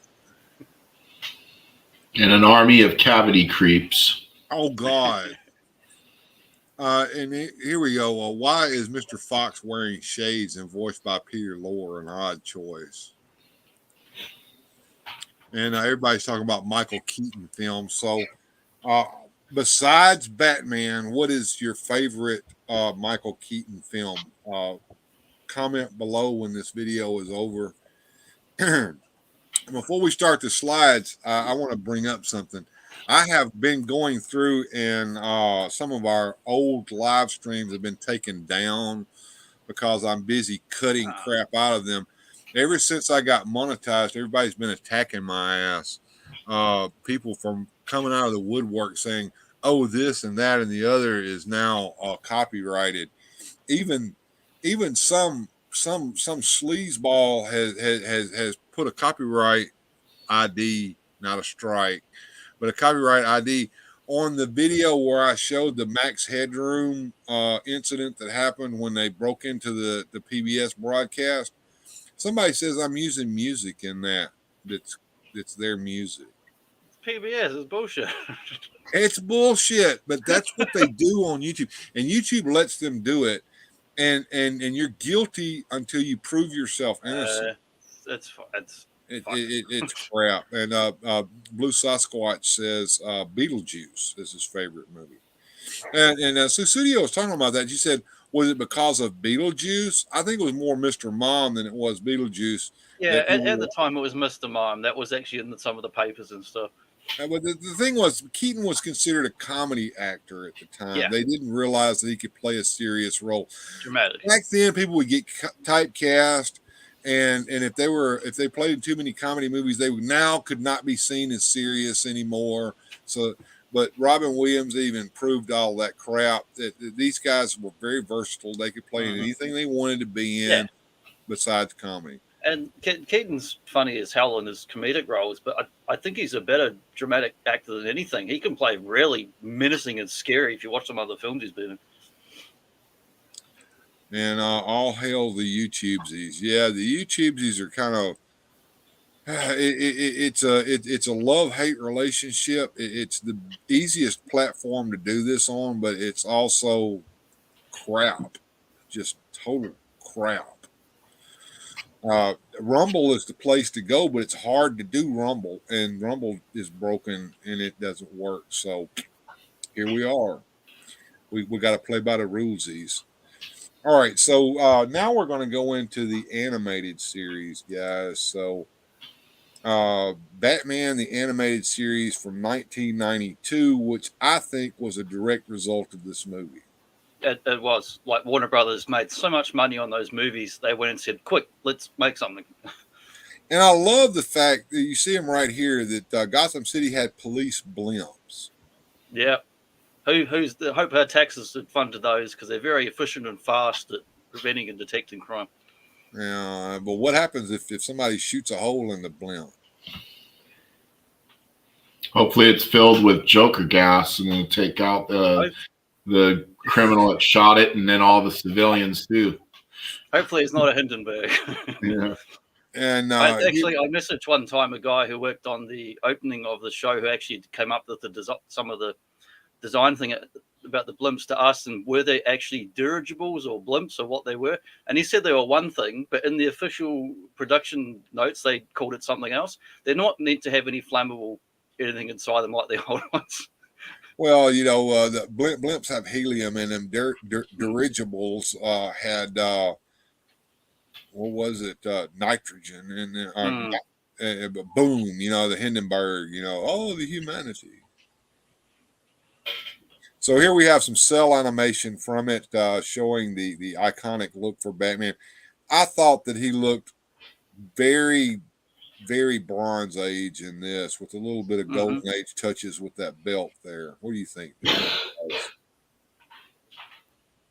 For me, it was the perfect blend of the Golden Age, the movie, and the Silver and Bronze Age. To me, it was a blend of all of these Batmans. You could see a little bit of the Golden Age and the cowl and the cape, and definitely you got the 60s there with the best piece and the grays. And I think it's a little bit of all of it.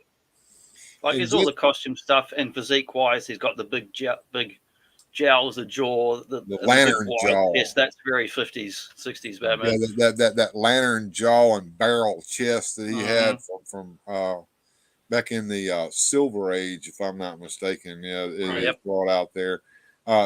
Jesse Hughes says the animated series remains his favorite DC series, followed closely by the Justice League. I would agree. I would even say that this is to me, if anybody that I'm talking to, they say, I want to watch a Batman something. What's the best Batman something they ever did? Best Batman I'm saying it's this. Yeah, I agree. I remember watching this when it first came out, and I was blown away by it.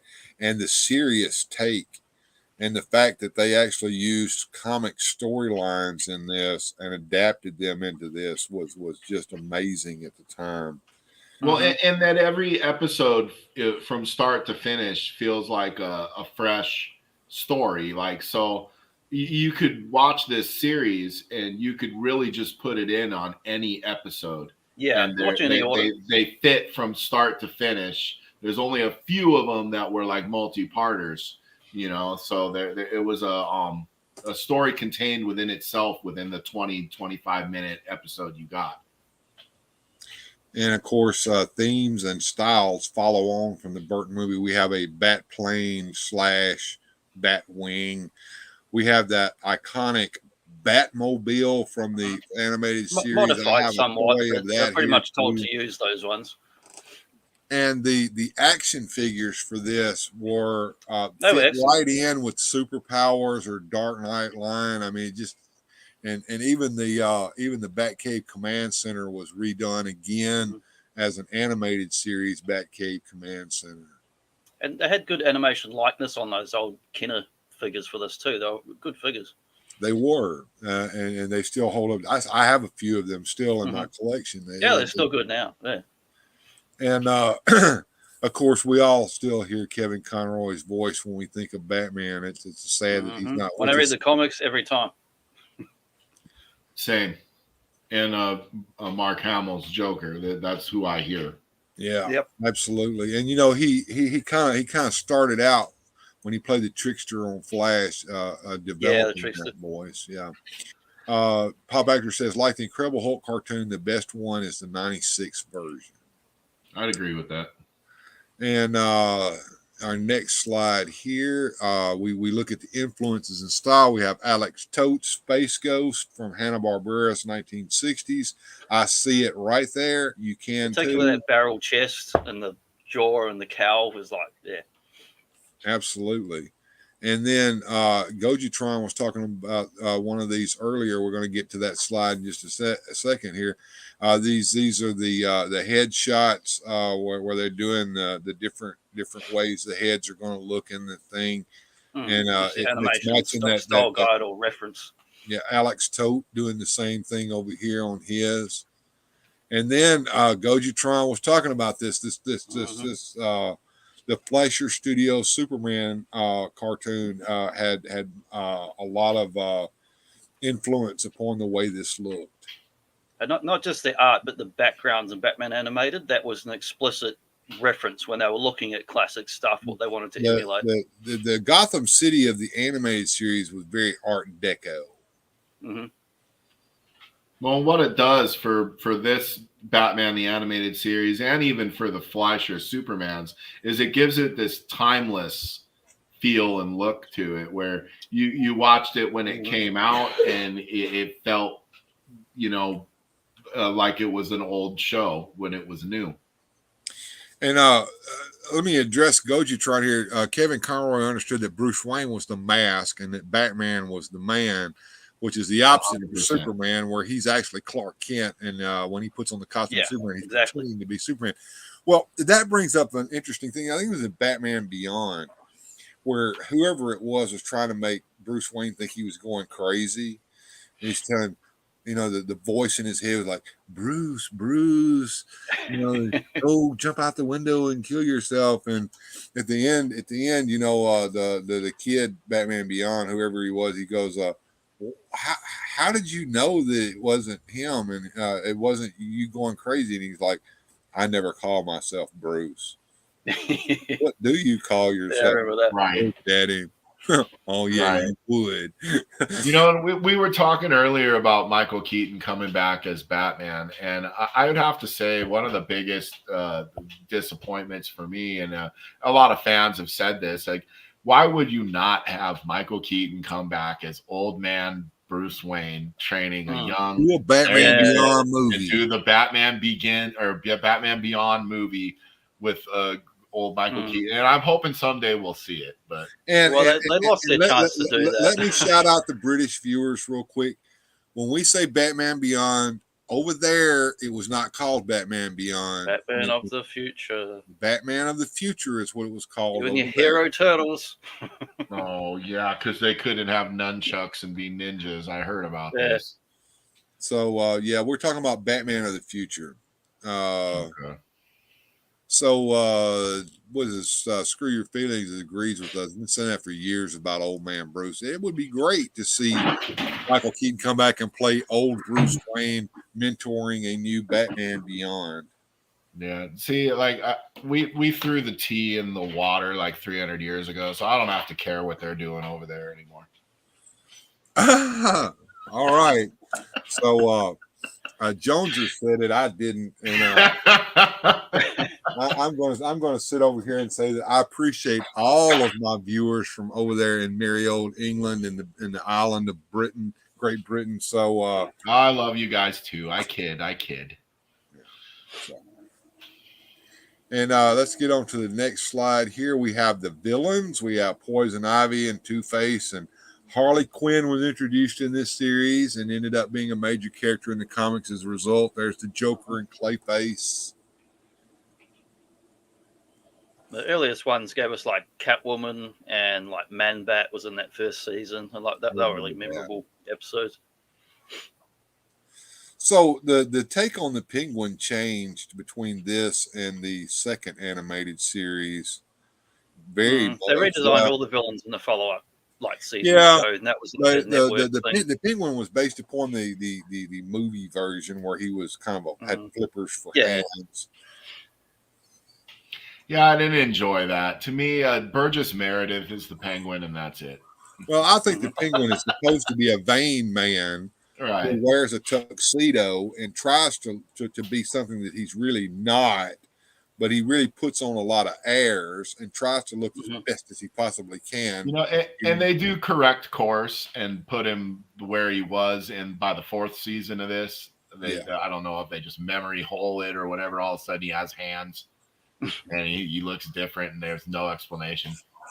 Goji bringing up a point. What a coincidence that her real name was Harleen Quinzel. Pretty convenient. Or like Otto Octavius, you know. So, I don't know. It's like he was doomed to be that.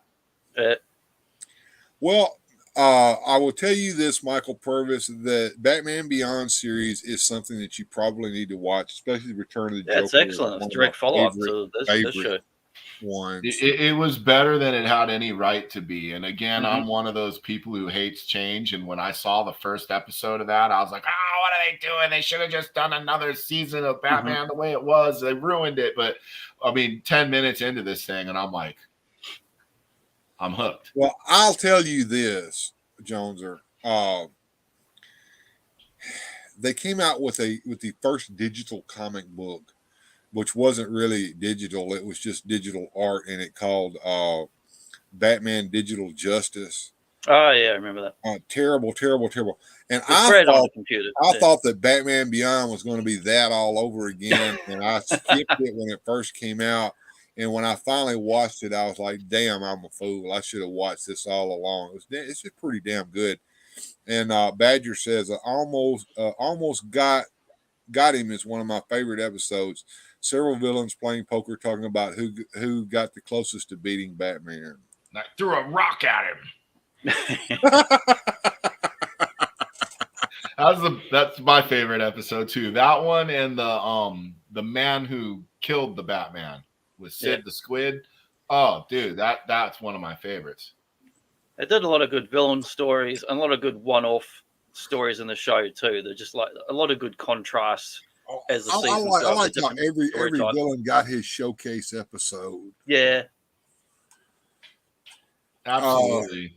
And you could see like some of them were a work in progress. Like the Scarecrow, he starts off looking one way, and then they continue to evolve him as it goes. You know, and I think the idea was they were trying to make him look scary.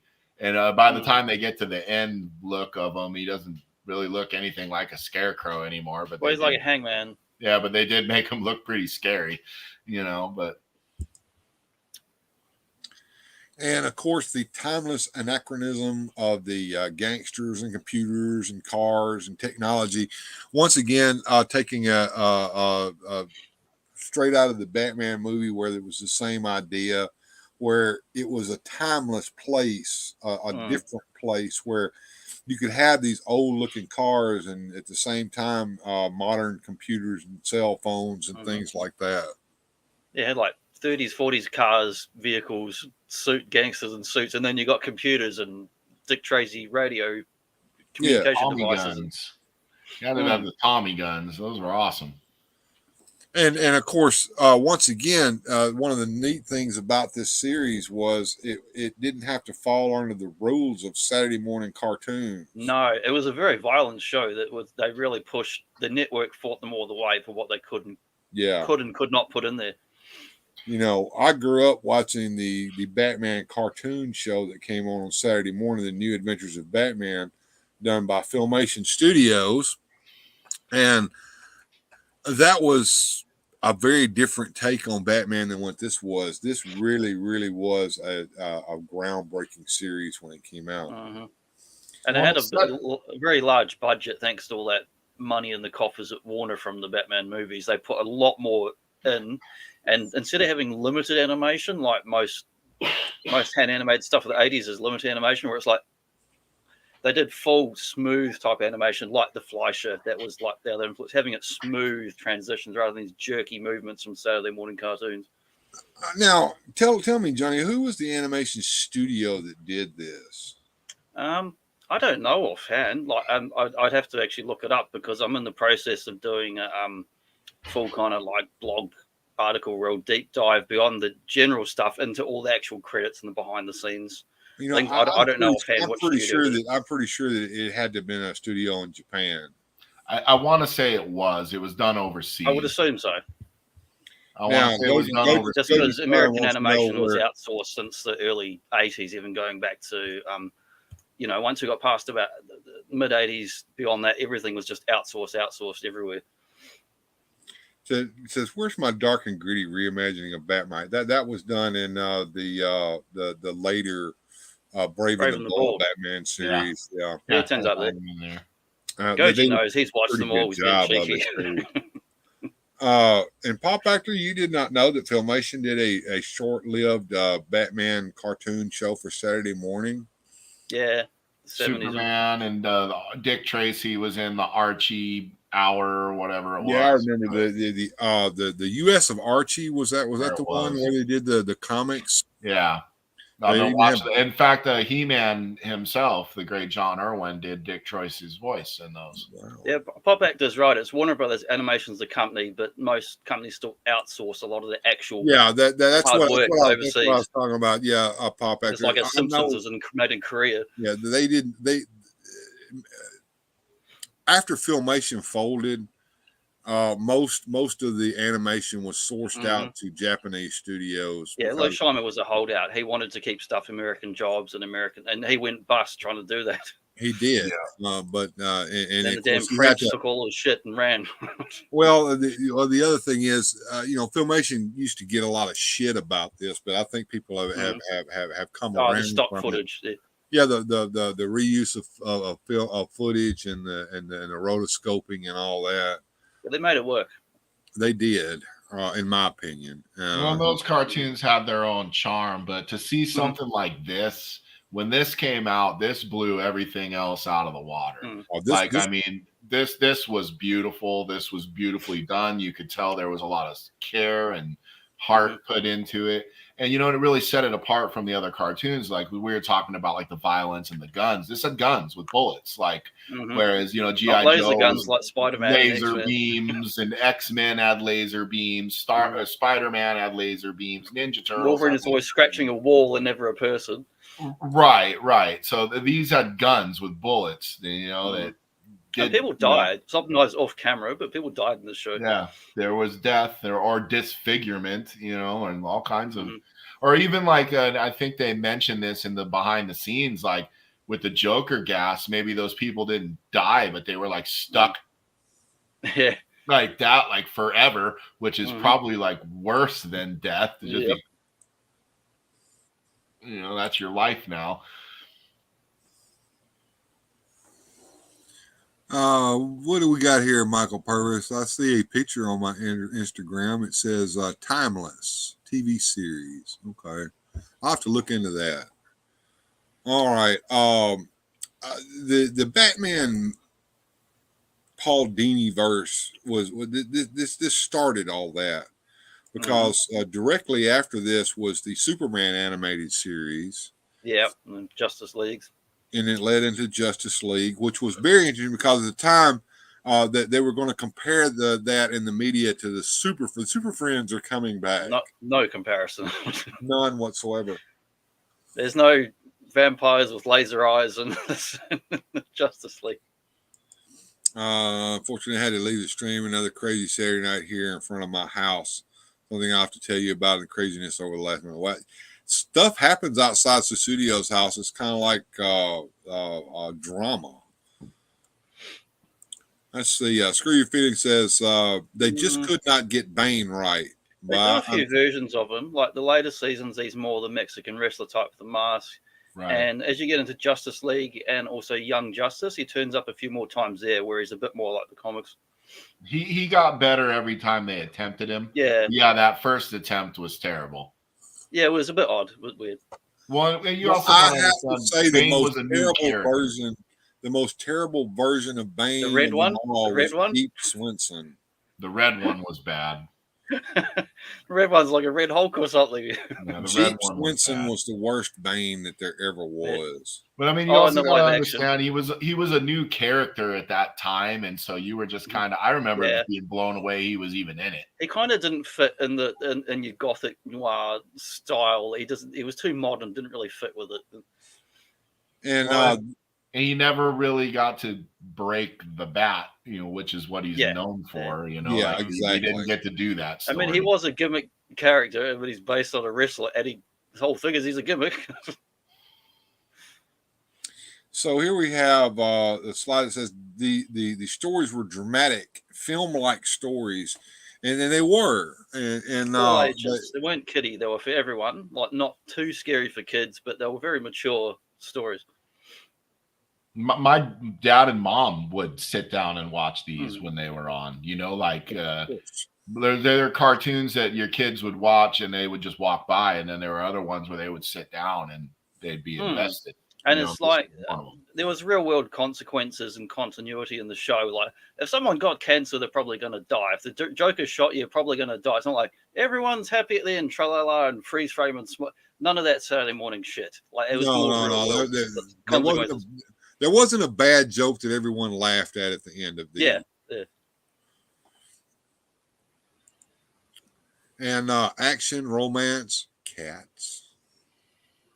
So they actually let Catwoman have a romance with Bruce Wayne, Batman in this as well, which was something that wasn't allowed on Saturday morning cartoons. We have it looks like Vicky Vale there with Batman, Bruce Wayne rather. Veronica Vreeland. Oh, was it Veronica Vreeland? Yeah, I don't think Vicky Vale Vale appeared on the show with him or something like that. And there's is that a kitty cat that Batman has in his hand? he's rescued the cat from the road. He ran out into traffic. It's just this interlude in the show where he runs out in traffic and grabs a cat, so I put it in there.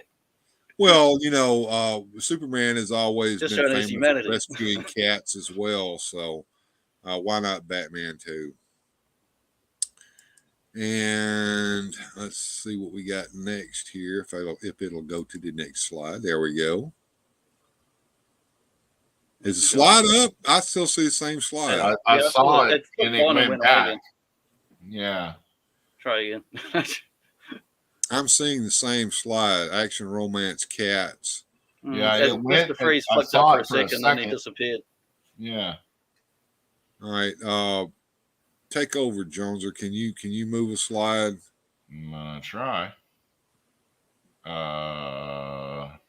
Will it let you? Oop. It skipped over. I can tell you what it was. It was Mr. There we go. There he is. Okay, there we go. We skipped that slide. Okay, cold as ice, willing to sacrifice. This was the first portrayal of Mr. Freeze as a sympathetic villain. Yeah. And the fact that he had a wife and he was trying to keep her alive. It wasn't Mr. Cold anymore, or whatever they used to call him. Mr. Zero. That's it. He used to wear like an outfit looked like Sinestro in the yellow and that, and he didn't have this cool blue costume.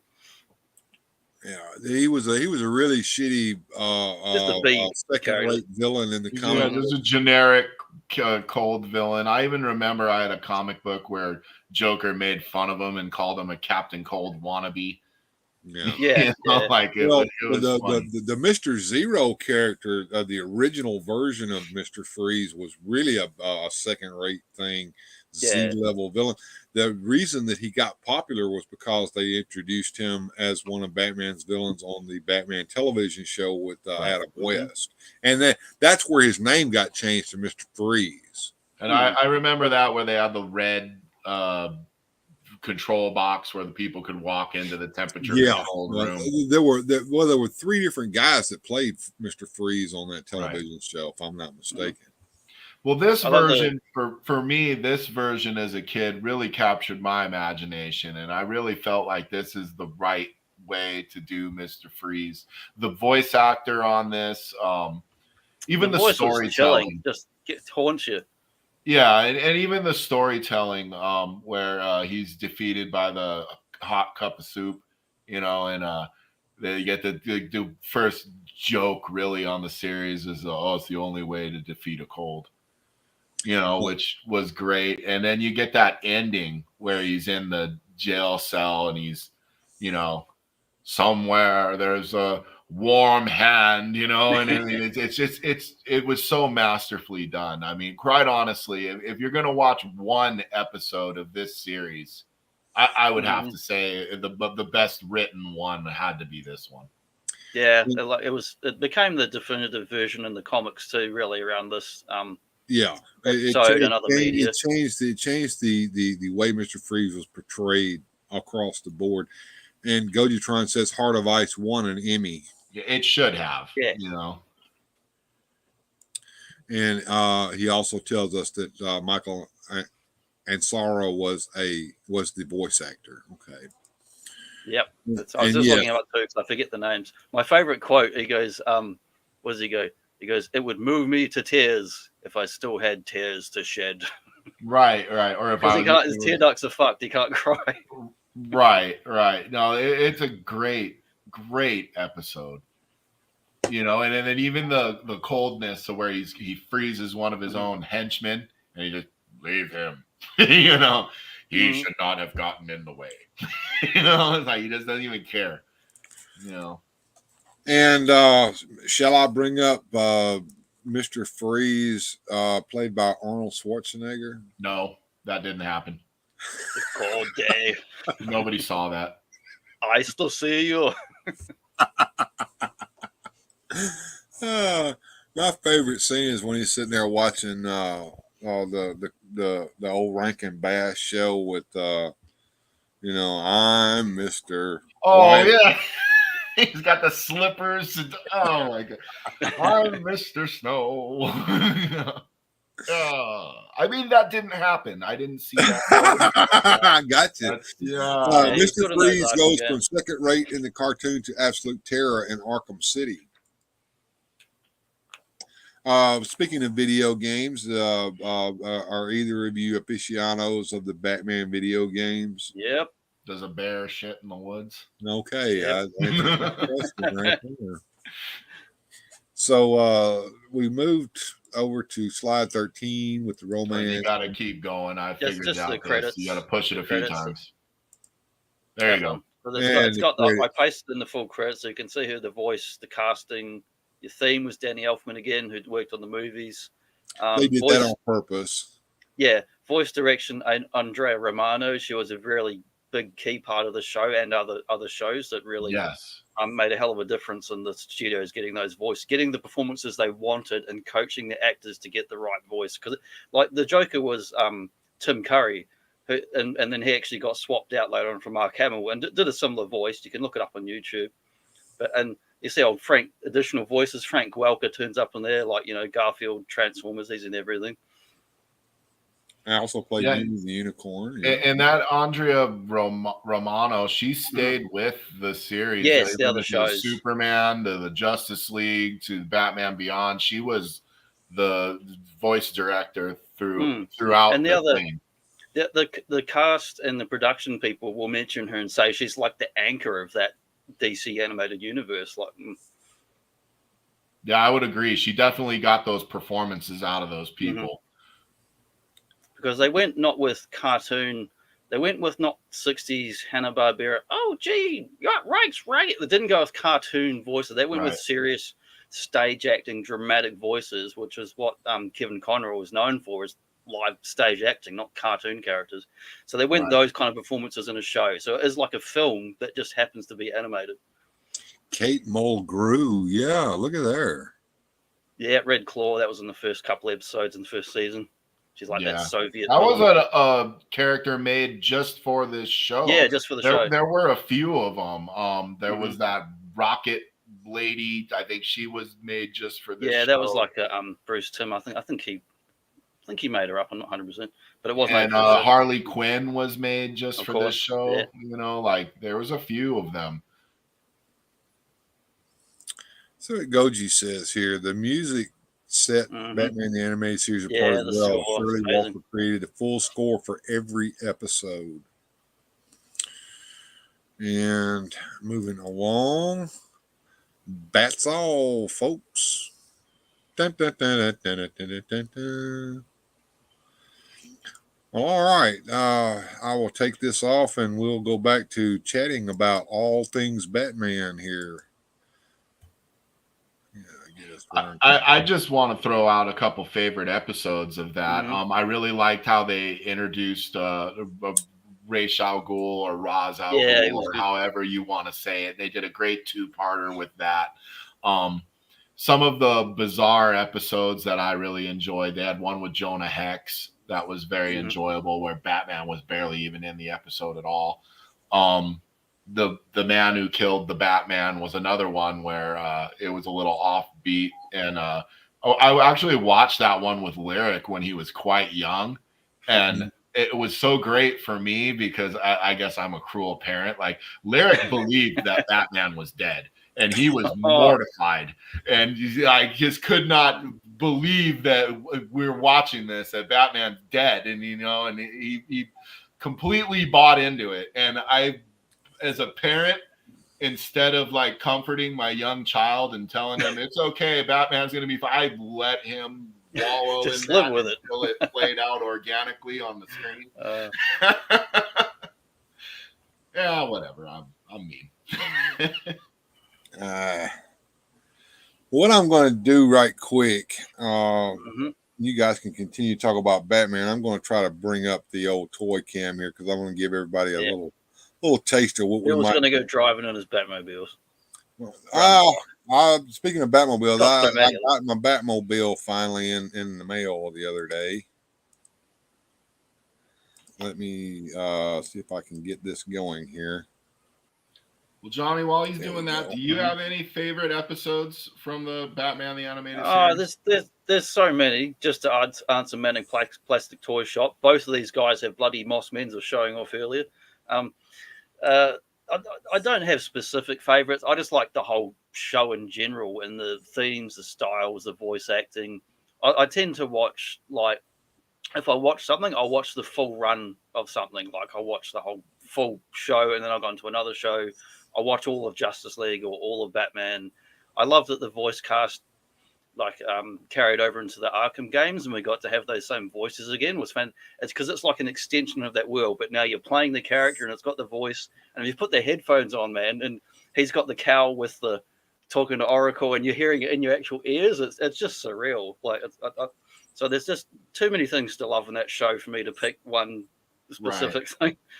Right, no, and I'm with you. And like when I watch them, I'm like you. Like I'll play it from the beginning and watch it through. But like for me, I'm one of those like obsessive, crazy people where I'll play it from the first episode. I'll go through all the seasons, and then I want to start the Superman one at the right time in the timeline. And then you got to like go back and forth between Batman and Superman to play them in the right order. And then the Justice League one comes on and flies right into that, and I'll watch all those. And I mean, and then you, like you said, you go play into the games, and they'll just play right along.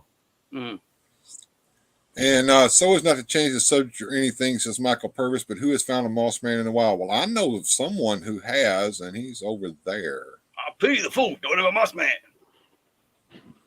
And yes, I do have a pretty unicorn Gojatron, courtesy of OBS. Thank you so much, He's OBS, got a pretty for that Batman unicorn. behind the unicorn. Keela as well. now has a white unicorn to ride on.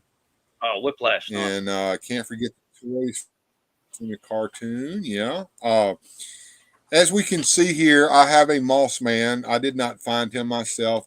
My friend Axion Figures, who has a YouTube channel, found him in the wild and bought several of them. and was able to get them to like me and Eldor and whoever else. As you can see, I have WWE Superstars Mr. T, courtesy of Mr. Home Arcade. I want to shout out him real quick and say thank you for that.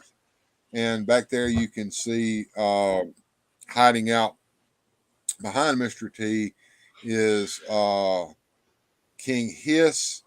And you can see behind that is a Ghostbusters sign that I bought from the Evil Bay from a person who makes them with the 3D printer. So it's printed out. You can feel the ghost on it and everything. It's not a sticker.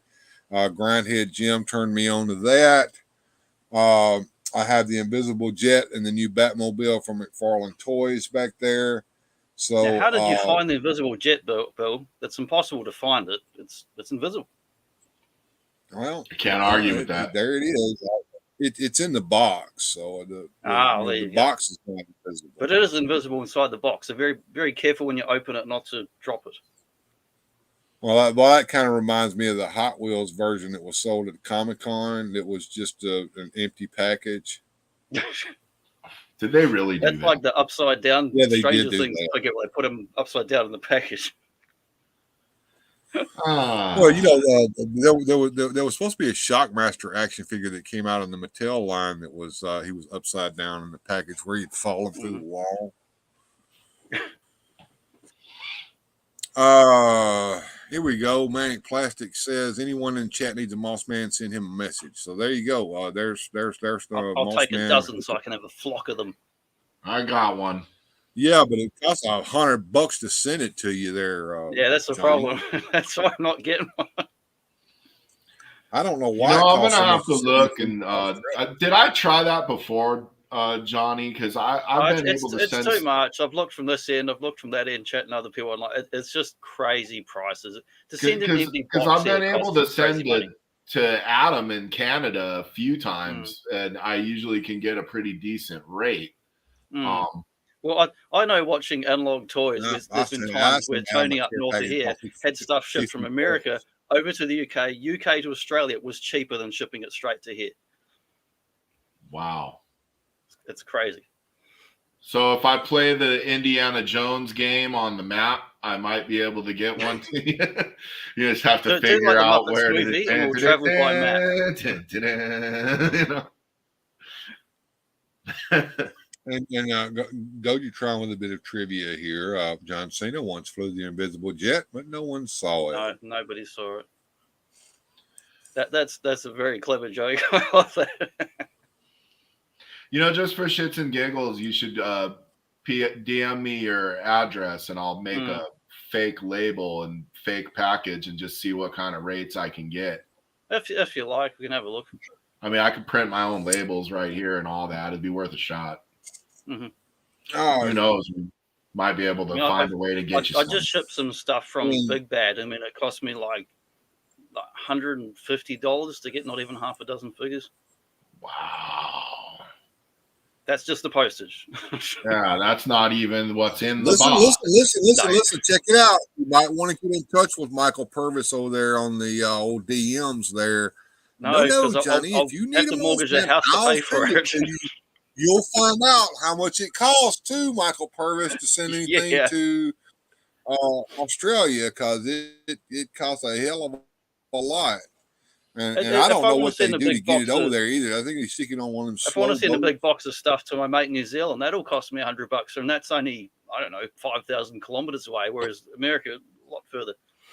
I was gonna say, isn't that where the Eldor's side of Eternia is New Zealand? And what's it cost to get him stuff? Out in New Zealand. Motu. Because I know Adam sent him says something. he sent stuff to Australia before. I mean, he does run a toy shop, so he says he sent stuff to Australia before. If you've gimmicked the system, we can get the rates that aren't crazy, but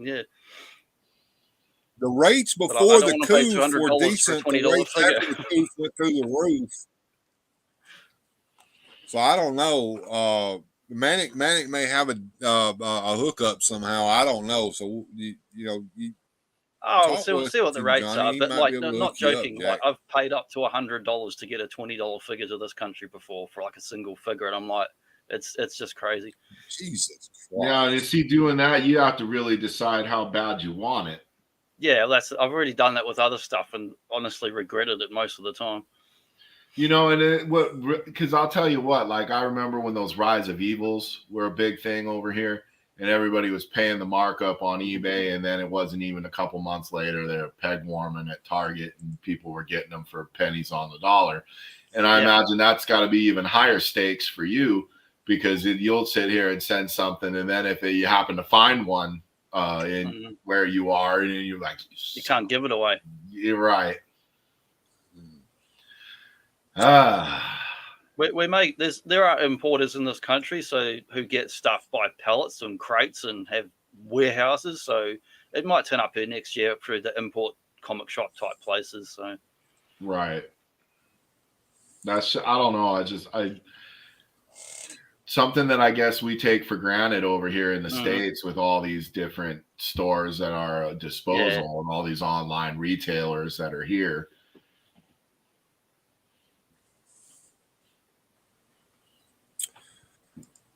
Yep.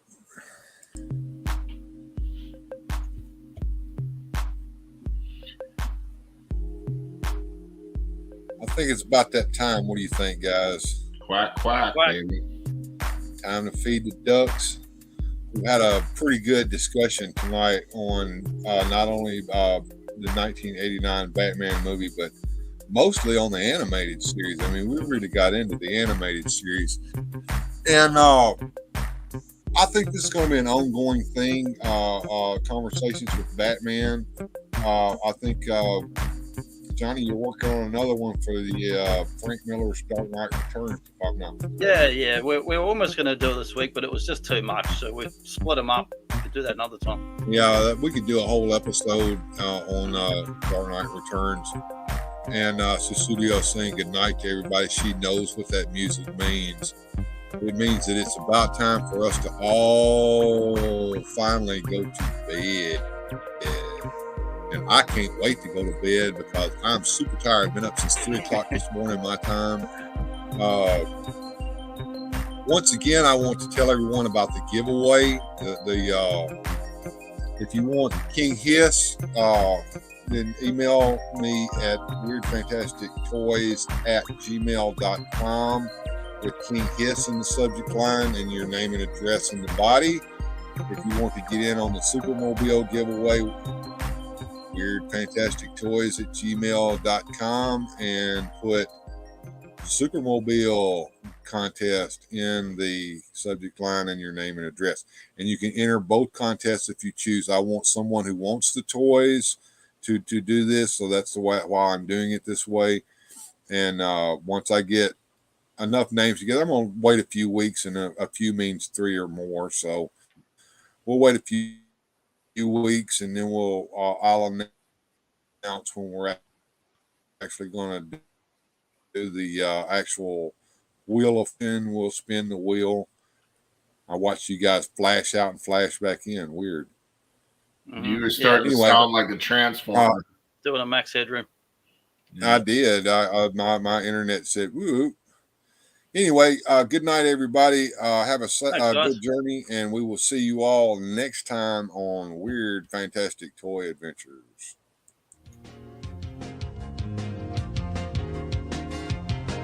Special thanks to the channel supporters. Without your help, these adventures would not be possible. Thanks for watching. If you enjoyed today's adventure, please hit like, subscribe, and share the video.